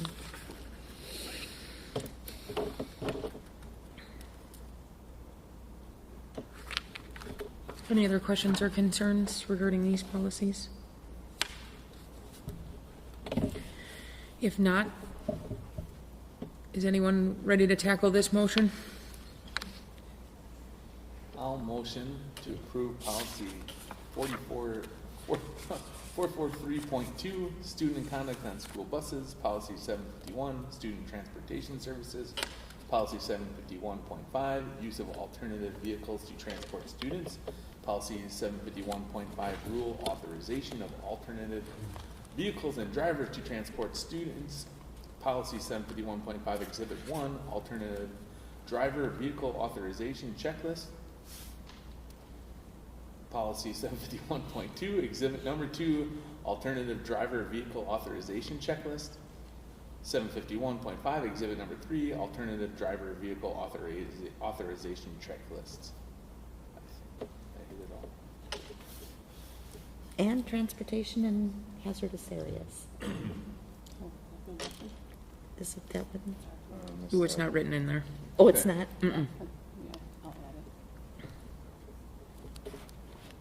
Do you want to just add that one, Brian? Yes, please. Add transportation in unusual hazardous areas. So 751 plus 751.6, transportation in unusual hazardous areas, 751.6, transportation in unusual hazardous areas, BD. Thank you. Do we have a second? Second. Stacy beat you. We have a motion by Brian, second by Stacy. All those in favor of the motion signify by stating aye. Aye. Aye. Opposed? None heard. Motion carries. Thank you, Brian. Next, we move to consider approval of staff-student communication policy. All right, we've always had a policy, but we had to update it based on the legislation that was approved in April this past year. This is very much tied to what is referred to appropriate and inappropriate conduct, and within this definition, the definitions of what grooming is has been included. This policy is not only required, and it had to be put into place for approval by September 1st, so there was a very quick turnaround, but I think it's this policy that is just as much a safeguard for our students as well as staff and coaches. This really takes away some of the ambiguity of what is okay, what isn't okay. Although there hasn't been a concern, we have tried to say before, well, like between this time or that time, or is it related to the sport or the transportation, the pickup and the drop-off.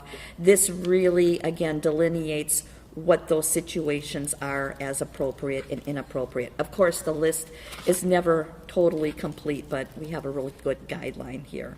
Our attorney, Scott Mikish, really recommended that we incorporate the things that we did incorporate, and I feel that this policy covers us very, very well.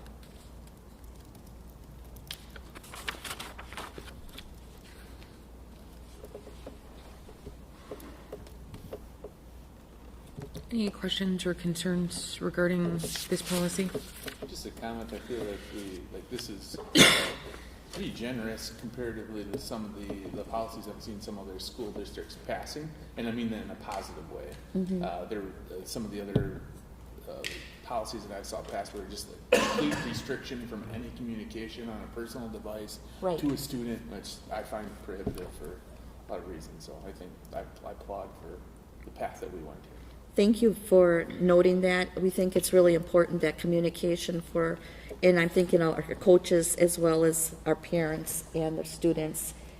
That to me has to be keeping that communication open. And I'd rather have everybody see what's going out there and keeping it open than becoming more restrictive. So we can always come back if we feel that we need to make a change, but this seemed to really answer the district needs.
These are guidelines that we follow across both elementaries, but wanted to put some guidance in there as well as directing it back to our Oneida County Health Department as well as the Department of Health and Human Services. A lot of this language came from both those entities, so we added those items in there. So that's the first consideration in the elementary handbook for this evening. The other two considerations or items are much smaller.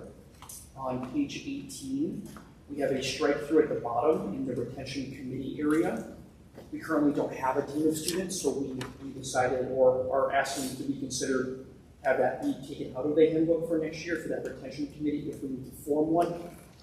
On what page? Sorry about that. I'm sorry, on page 18. 18. At the bottom there where it says dean of students, we're asking for consideration on that to be removed. And then the last item for this upcoming year is the last page, page 34. These are simple staffing changes. So we have staff members that departed as well as staff members that are joining us. So those names and positions have been added there on page 34.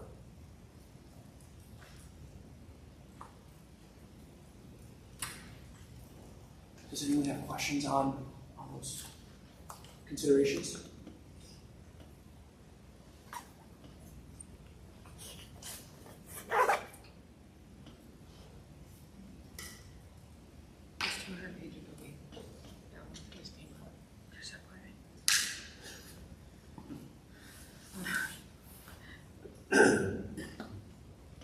Is anyone willing to make a motion on this one, on the elementary handbook?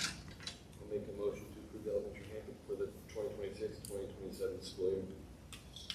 Second. We have a motion by Mitch, second by Stacy. All those in favor of the motion signify by stating aye. Aye. Aye. Opposed? Motion carries. Next, we move to consider revision and approval of the 7 through 12 handbook for the 2026-2027 school year. All right. There are not a ton, I wouldn't say extensive suggestions here or recommendations, but there are a few that center around trying to address some issues, problems, however you want to term it. Here are the things we're looking to make some headway, move the needle in a good way on. One is not too surprising because you hear every December our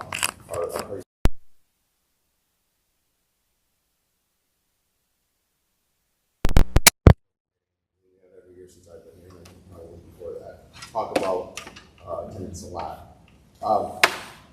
And I'm not making proposals to change and update our attendance language just because of the state report card.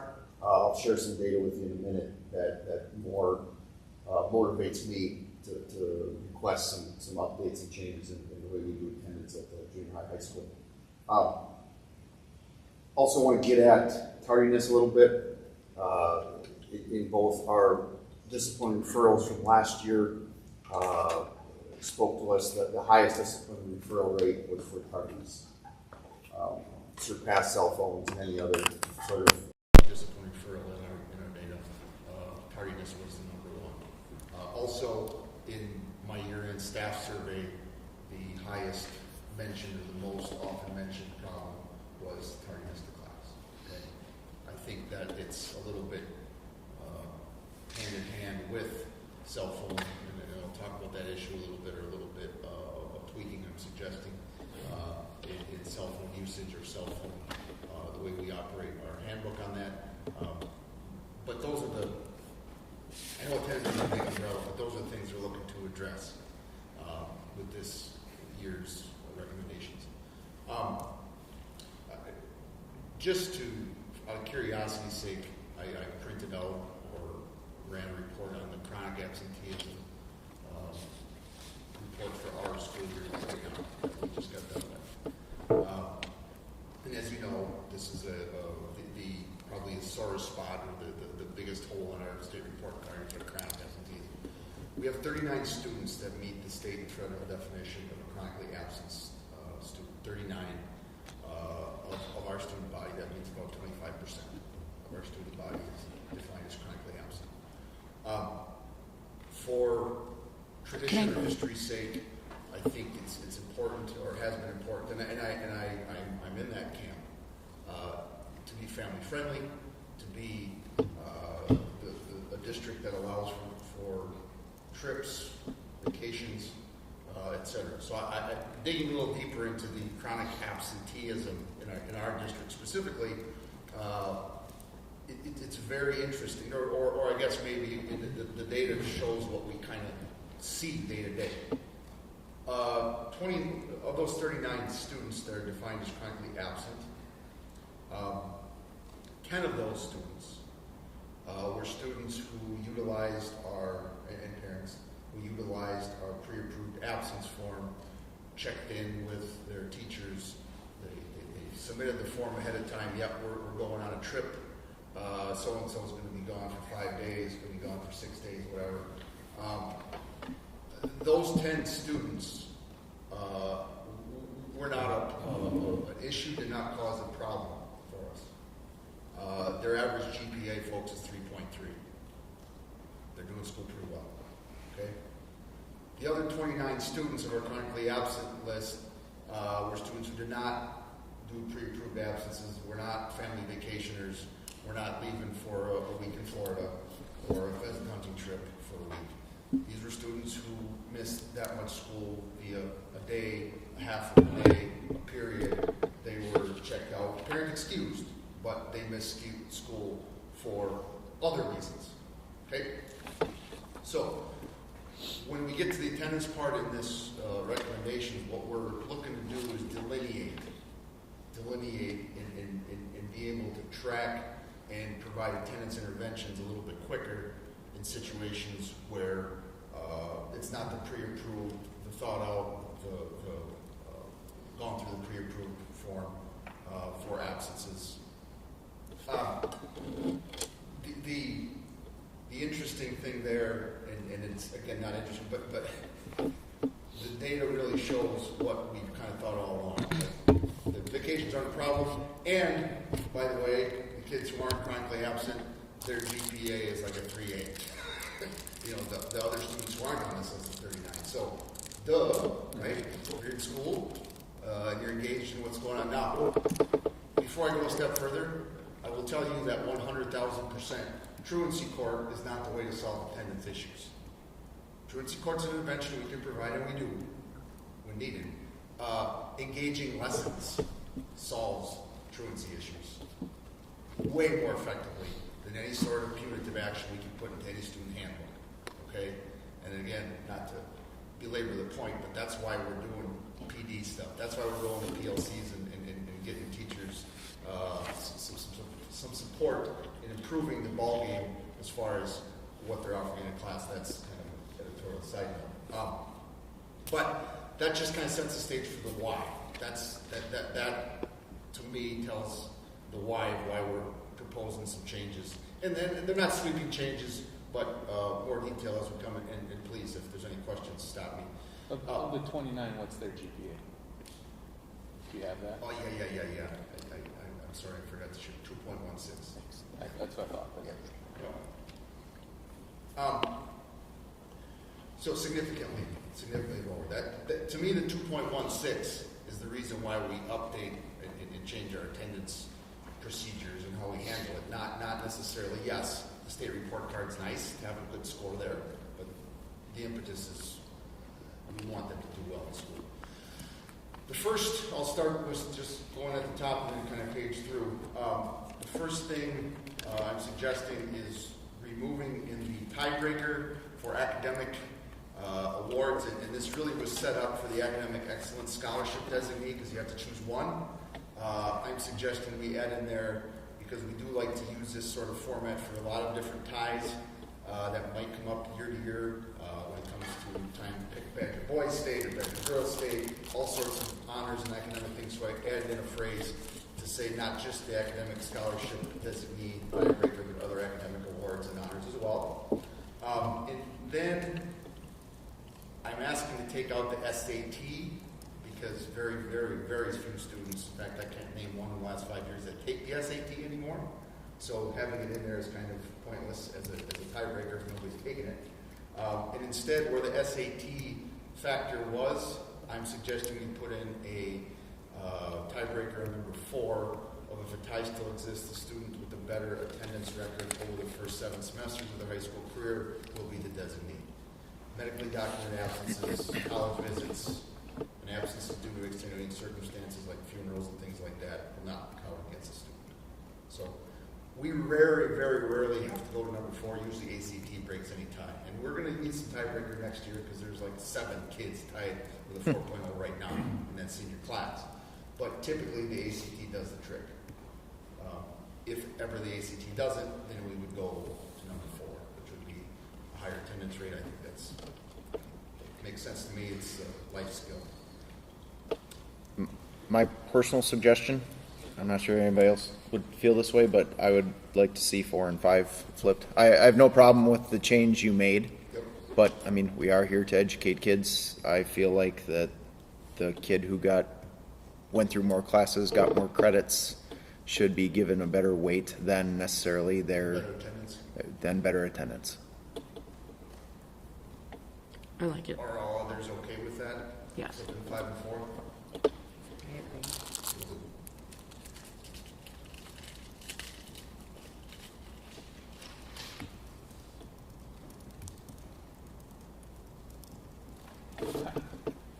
Just as devil's advocate here, I'd like to see your proposal as number 3.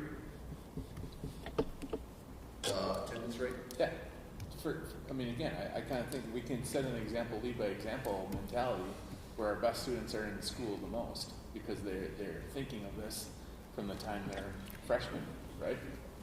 Hopefully, that mentality can work its way down. If that kid still got a 4.0 and is up there, obviously that being gone didn't bother him, and you can't always fault a kid because their parents say, hey, we're going here every year for 2 weeks. So, I don't know. That's my argument on that.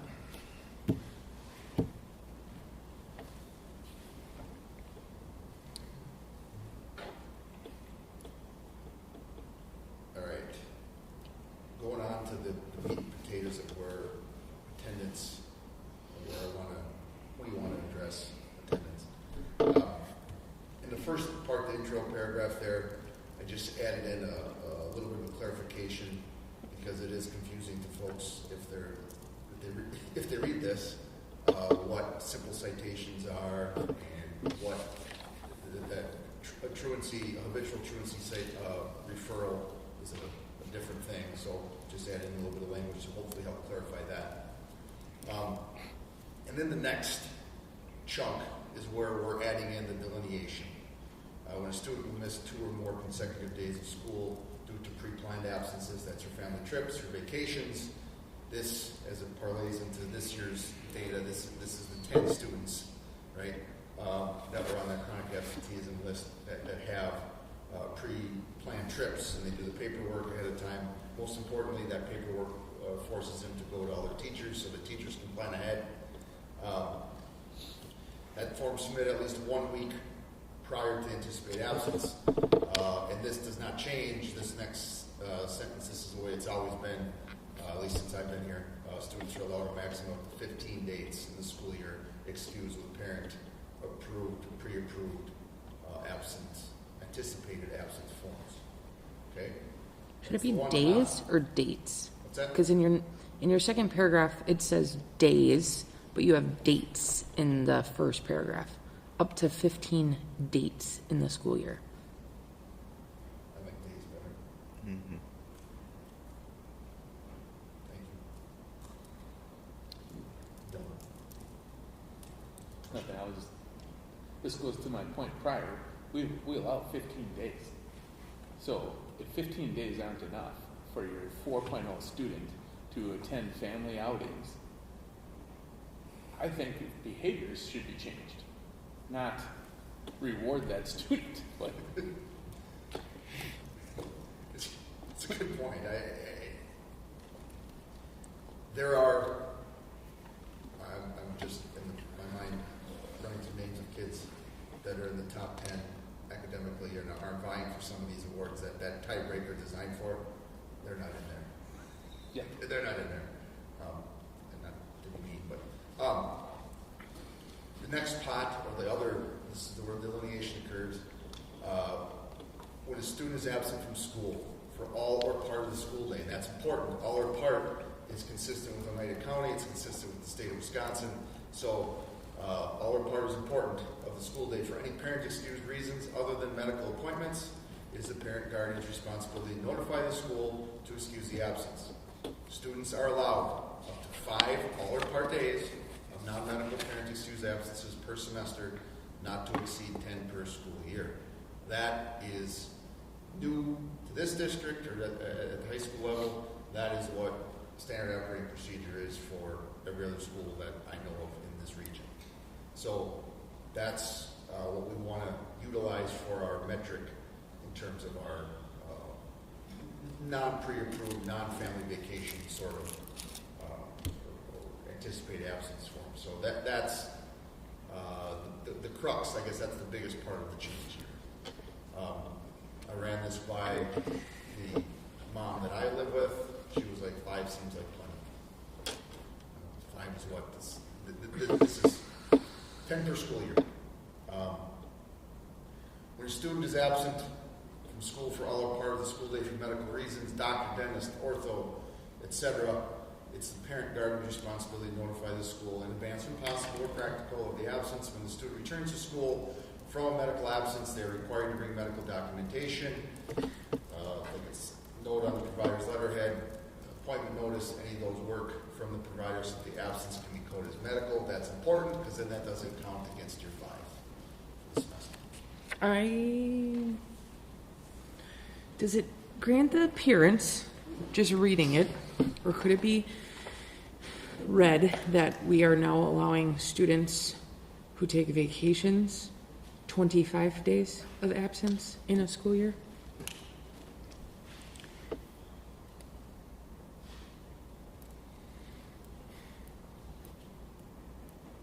Do you understand what I'm getting to? Because the first paragraph is pre-approval up to 15 days. And then the second paragraph is max 10, non-medical, parent approved. I know what you're saying. I think we go all or nothing. Let's just say, let's spitball here. What happens if student has a pre-approved trip and our limit in this district is 10 days of absence, but they miss 15?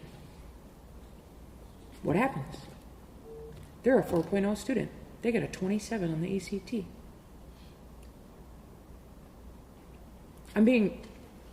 What happened? Nothing happens. You don't take them to truancy court. That's what I'm saying. For sure. So my question is, if we have one paragraph for 10 students in the district, why don't we just get rid of the paragraph? Because in reality, if you go over 10 days, there's a consequence. But does that a consequence apply if you're a 4.0 student? Well, to your first point about, are we giving 25 absences? I'm looking on the list here. That would be an extreme improvement for some of our vacationers. I say we take it to To 10. over 25. State law. What we're trying to get away from here, or what I just in day to day, what we're trying to rein in is the, hey mom, hey dad, I want to go to Mugs for lunch. Of course, yes. Hey mom, hey dad, my leaf blowing job, I got a Friday afternoon. They're not doing much in school. Please check me out, and they just rack up absences. I just think from a All parents excused, by the way. but- from a clarity, from a equity standpoint, I think we make it 10. We dump the first paragraph, or if you still want to have a pre-approved absence, that's great. But I think Well, anticipate absent form. I think we take it to 10 and we end it, because then we're consistent with state statute, and there's no question. You won't see an argument from me. That is so super simple.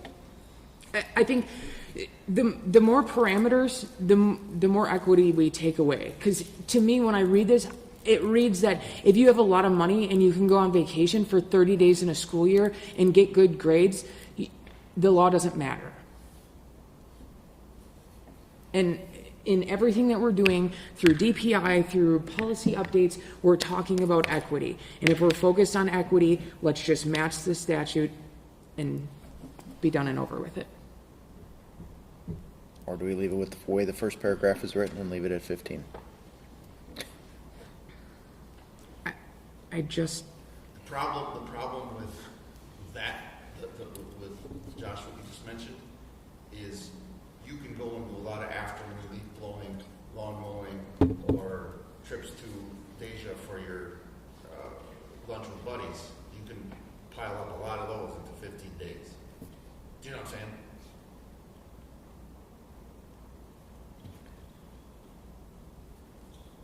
Maybe I read that wrong. Generally, I was thinking 15 total. I was thinking 15 between all days, pre-approved or not. Generally, Justin, when we have people doing like their vacation for the 15 days or whatever, aren't these students still tuning in to Canva or their assignments? Canvas, yeah. The Canvas, aren't they still connected to the district? Is there a way we can record that differently? Because to me, we're talking not absence as much as if they're still connected to school, we should be potentially exploring how they're getting their education.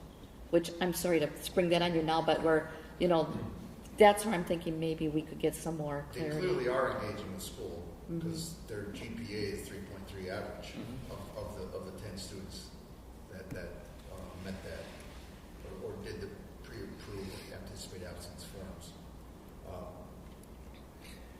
But, and Nikki, maybe you could chime in on this, I still think it's pretty much butts in the seats, unless it's a school, you know.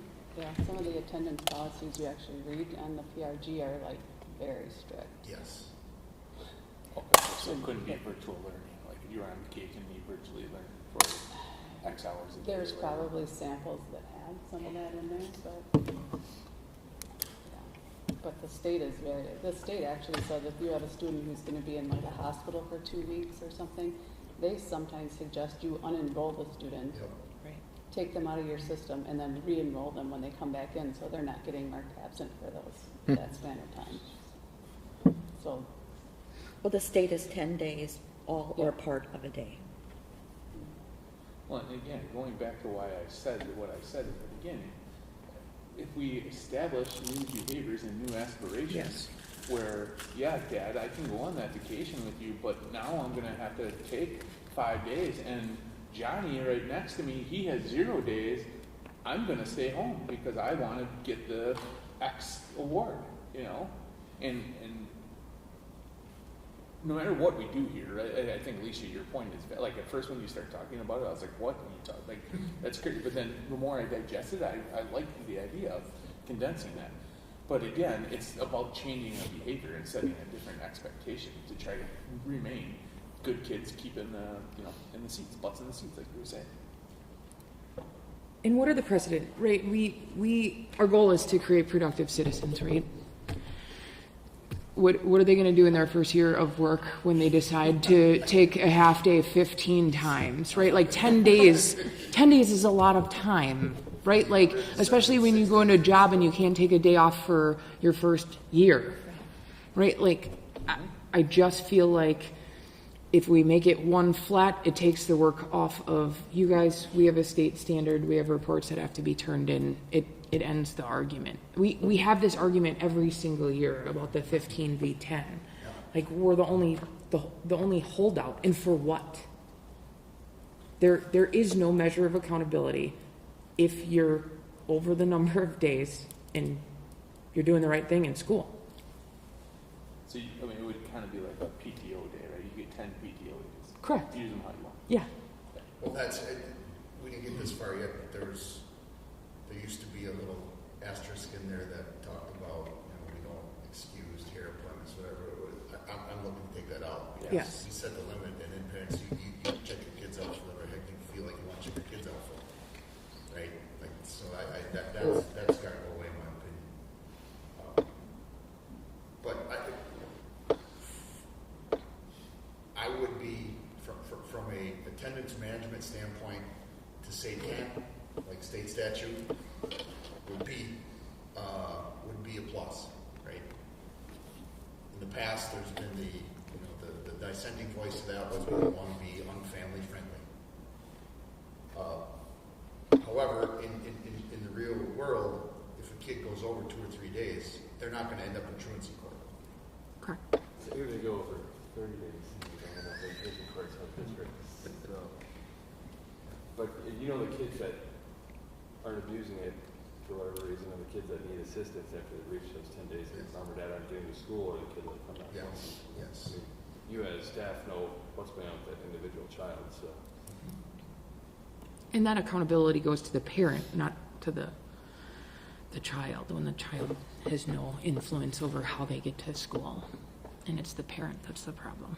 And I believe it will change behaviors, Brian, because I think as I print up this list in this report of chronically absent students, just the idea of having a day of unexcused absence, because an unexcused absence day means teacher doesn't have to accept work anymore. Yeah. Right? Like, and all of a sudden now, oh gee, I can't make up that test I missed on that Friday. For some kids, and many of these kids on this list, that's going to be a big deal, and that's going to change habits, which is the real world. And in the elementary level, where the kids can't get to school unless mom or dad get them to school, it's a little different when they can drive themselves and they just decide to go to the coffee shop and have a coffee, but when they can't drive and mom and dad aren't getting to school, those 10 days help, and really you only need one of those for contributing to truancy. It just goes to the parent, doesn't affect the child. The parent gets drug in court. I like the 10 days, again, especially for the younger kiddos that need mom or dad to get them to school. Oh, but this is for 7 through 12. So. I would say it should be 10 It for should be. elementary as well, because that is state statute. This was policy that has existed way before any of us were ever sitting here. Yeah. It goes back very, very, very many years. It most certainly needs to be elementary. Yeah, because that's where we dealt with it. Most that's where those habits are developed. That's where the parents, like all the kids. Can I ask a procedural? Yep. We have an attendance policy separate from these handbooks, Correct. correct? So, you're talking about two different things. One's, I mean, if you do this, this is becoming more policy and conflicting with your other policy that affects everyone. If you're going to do 10 days, you have to, I think, have a separate discussion about your policy and then apply it to the handbooks. That's what I was going to actually bring up. Thank you for mentioning that. What is our timeline? We're not publishing handbooks anymore, or are we? I mean, isn't... We have passbooks, but this language is not in them because that had to be done in Because we February. can update that attendance policy for our August 19th meeting, and it will be reflected. They already know that we're going to be tweaking it per the policy. It will be reflected in the handbook, and we will be ready to go with it. We send the handbooks electronic. They're electronic and they're online available. Right, but they're, Right before school. right, as long as it's not before board approval. It would just be published on the site after the school board meeting in August. Right, Okay.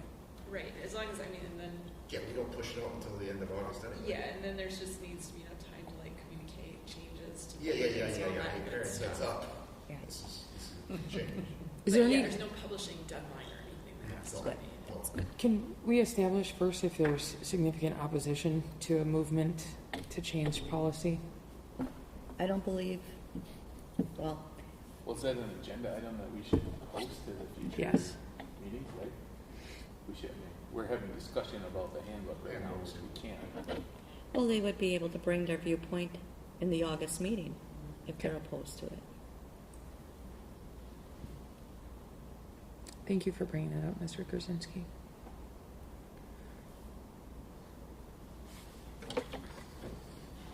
So, as far as we write it in the handbook, I should wait until potentially after the August meeting or should I eliminate just kind of condense that narrative into, you get 5 per semester, not to exceed 10 per school year. I mean, I would still want to use the anticipate absence form for kids who know weeks ahead of time that they're going to get, right? So we'll leave some language in there describing what the pre-approved absence, anticipate absence form is, but then clarify that. Or potentially have 2. So if we're addressing the policy in August, there'd be 2.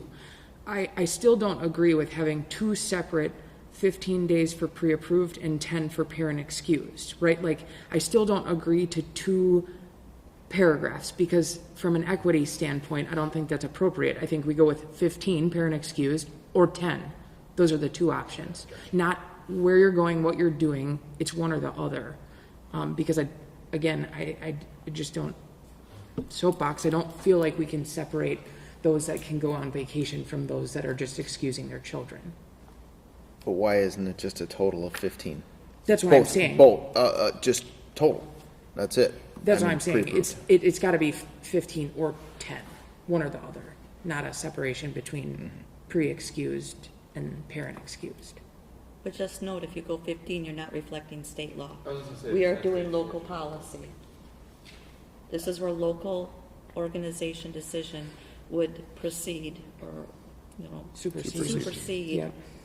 what state law actually reflects. Yeah, I mean, again, I would like the handbook to be reflective of state law. and then we can amend the policy, get it on an agenda, and talk about that policy.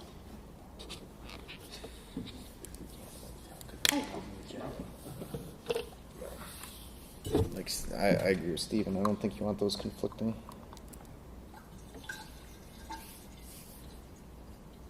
Justin, can you do both? Can you have a 15 and a 10, and then we'll pull the trigger after August, if that's appropriate? Yeah, right up We can have the both. policy agended prior Yep. to the handbook Right. agenda item, and then, For this section. correct. So what are you saying, when you're saying 15 and 10, what are you, I understand you're talking two different policies. Where's your 10? Is that 10 total days, period?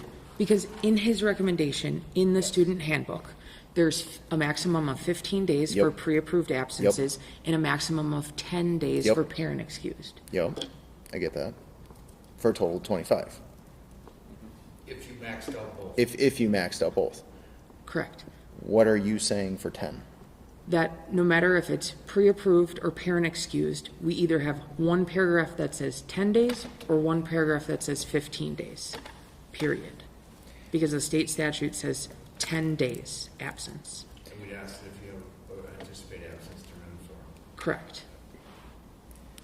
So basically, you almost eliminate a section, right? Yeah, you're basically taking the first paragraph. You can use them these ways, the following ways. Yep, right. To go from possibly suggesting 25 to go all the way down to the possibility of 10 is quite the, 25 if you max both out to a total of 10 of both, that's quite a range. And that's where if we were to maybe say, But we've never allowed 25. I just brought that up because it appears, No, based you're on right. how it's written, as 25. The previous handbook did and- not say that. Forgive me for a minute, I'm going down the list of some of the number of days. Obviously, I'm not saying student names, but 29, 45, 41, 34, 29. You know what I'm saying? Like, for some of these kids, 25 would be better. That's sad. But, it's what. okay. But yes, I would write up two different options for this section for August. And then I think we need to investigate, at least from the 7-12 level, that if there is a pre-planned and they can have access to their Canvas and they're still connected with school, that we're reflecting that differently. If you could code it differently. I think we have to at least, I think that's a slippery slope.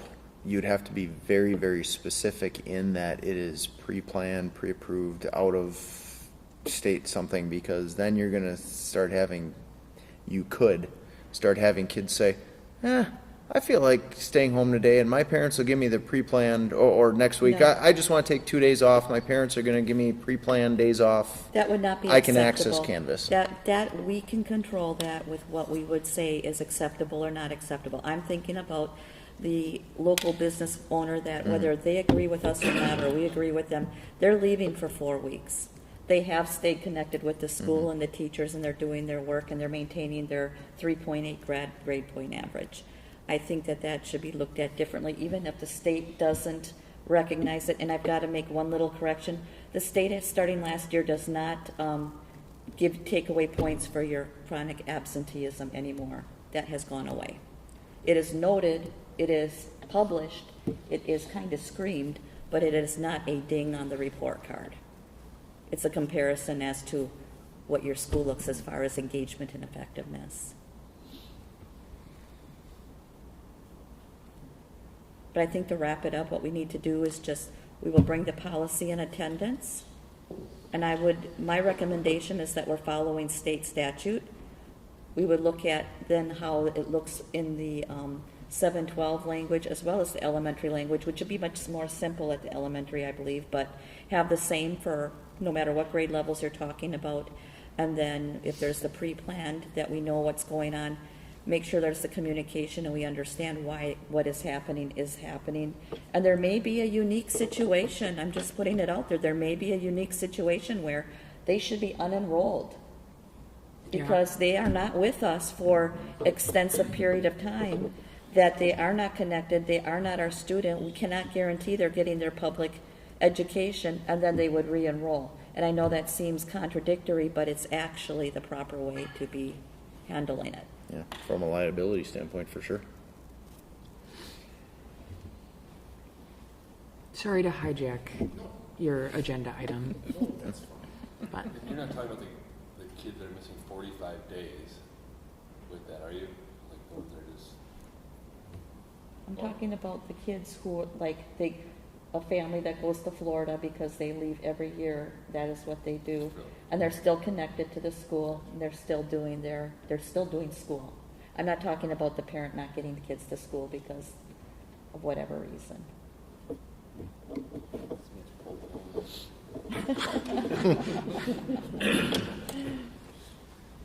All right, moving down the list, on page 7, the handbook at the top there, asking to upgrade our clarification or to clarify when a tardy becomes an absence. The existing language said if students miss more than half of a class period, they're considered absent. I would like to make it consistent with, again, the truancy task force in the Northwoods that says 10 minutes. After 10 minutes now will become an absence, because for heaven's sakes, 24 minutes of the class and still be tardy. No, that doesn't necessarily. It's not a good deal. So asking to take out the half of class period and put it at 10 minutes throughout the handbook as kind of our metric for what tardy becomes absent. I have a question for that. Yep. Is a bulk of our tardies in the morning, like at the beginning of their school day, whenever that's scheduled, or is it occurring throughout the day as well? They're pretty sprinkled. There's a consistent crew, 3 or 4, that are the latecomers. In the morning. You'll give extra high fives when they get in the door 5 minutes early, but they're pretty sporadically sprinkled throughout. And Okay. the theory on that for me is the reason why we've seen an increased spike in tardies is in addition to the bathroom breaks and the social gatherings, chit-chat in the hallway, everybody's got to go grab their phone quick and check whatever Snapchat, Instagram was left for them in that course of that hour, and then, oh shoot, I'm 4 minutes late to class. Well, I'm not marked absent until I'm 24 minutes late, so I'm just going to take my time. You know what I'm saying? Understood. Okay. Also wanted to clarify in the next section there, this is the point I mentioned before, we don't want to be very clear, text messages are not going to be accepted for checking kids out of school. I don't want to put Mrs. Ellis, who's the front line of the attendance record keeping, at least in the office, say, in that spot of, okay, here's this text from mom that says I can leave, because it's pretty easy to set that up, right? I'm not saying a ton of kids were doing that, but we believe it happened a couple of times, and I don't want that to be the case. So just clarifying the phone call to the attendance line, great. Email, great. Written note, great. Text messages, not so much. Okay, on any level. Whether it's a text to Ann's personal phone, whether it's a text from a parent to a kid, hey, show us to the office, that's not going to be accepted for parent-excused absences at all. Then further down, I guess this is page 8 now, there's a number of places where an attendance committee was referenced, kind of like what Mr. Busco said with the dean of students, which isn't there at the elementary level. We don't have an attendance committee. I don't know that we've ever had an attendance committee, at least not in recent history. For sure we haven't. This is no offense to Terry, not that I would want her input, but I think she's got more important things to do to be called down to make her ruling on the field in terms of what is or what isn't fair game in terms of attendance. So I just changed or replaced the attendance committee with the word administration in several times in that section there. More on page 9 that has to do with updating email, phone, email, written note, text message. And then again, down there in the tardiness section, again clarifying that tardy means you get there in the first 10 minutes of class. More than that, it's designates as an absence.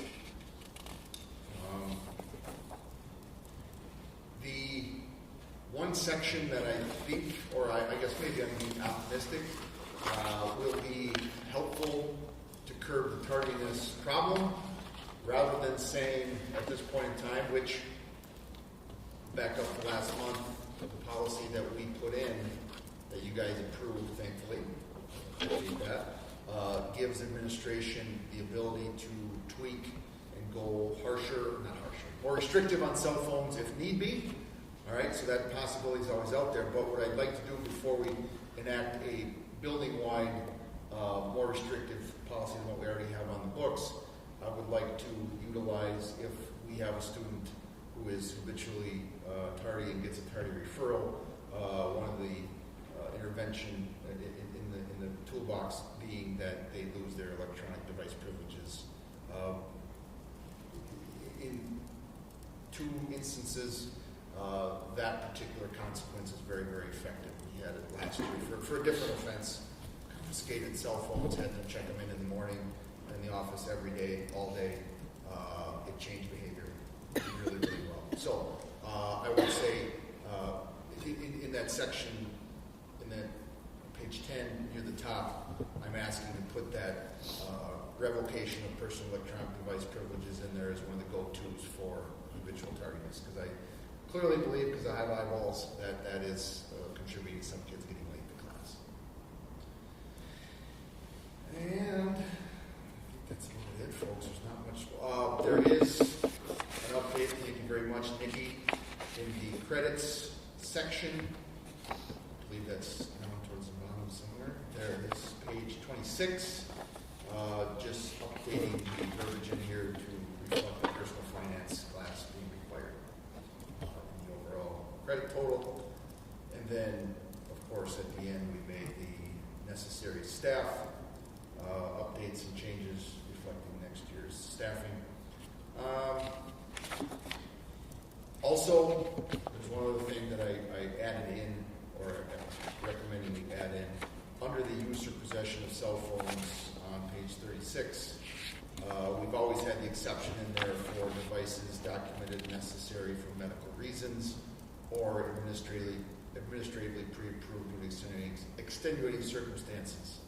It doesn't happen very often, but we did have, over the years, there's been the parent who has an extreme medical condition, and for a period of 2 or 3 weeks may need to get a hold of somebody now because they're headed to Madison on a life-threatening sort of deal. We're going to have a heart and say, yeah, okay, you can keep your phone in your pocket. So I just wanted to put that in there to reflect what is kind of practical, in my opinion. And then, that's it. Sorry, that was a long one. Good discussion.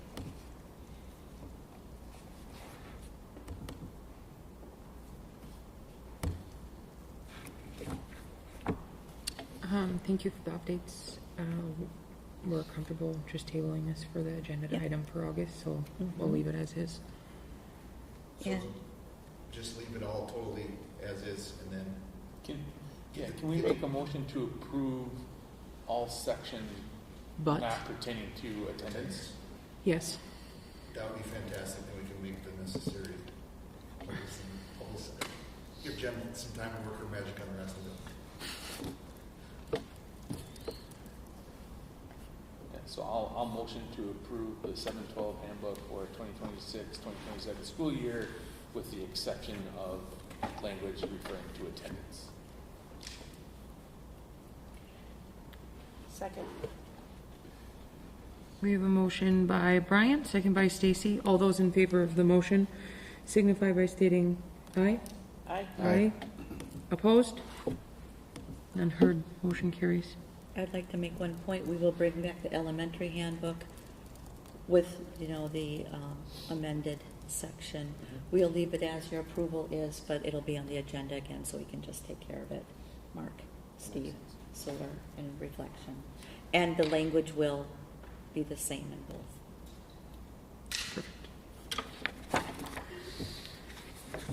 Okay, next we move to consider revision and approval of the co-curricular handbook for the 2026-2027 school year.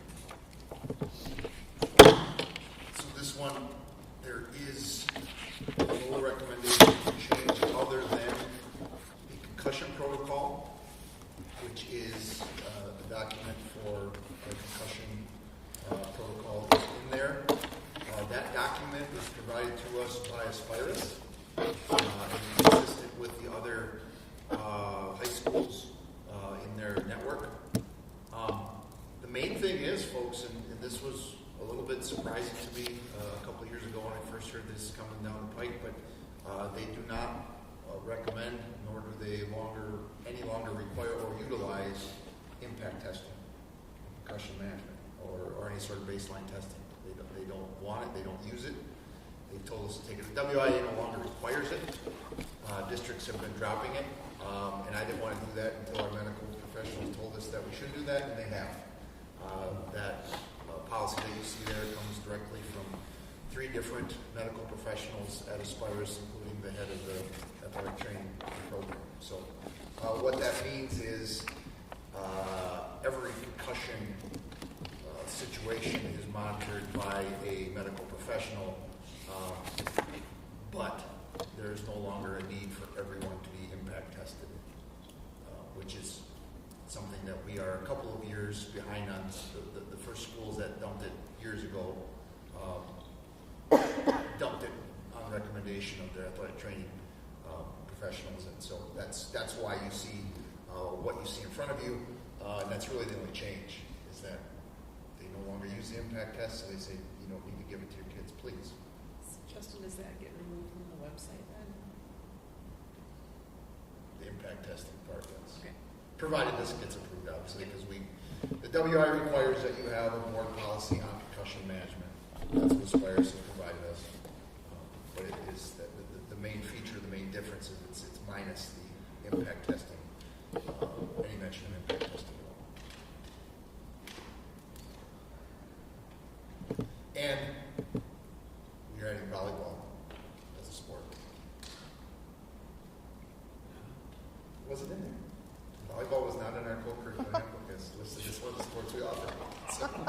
So Ann said to make sure that you know you're adding volleyball. That's okay with you. How did that get volleyball missed? is now listed in the co-curricular. How did that get missed for years? Yeah. Okay. Okay with that, Stacy, that we offer volleyball this year? Sounds good. Any questions or concerns on this one? Is anyone ready to make a motion on co-curricular? I'll make a motion to approve the co-curricular handbook for the 2026-2027 school year. Second. We have a motion by Mitch, second by Josh. All those in favor of the motion signify by stating aye. Aye. Aye. Opposed? Motion carries. Next we move to WASB correspondence and updates.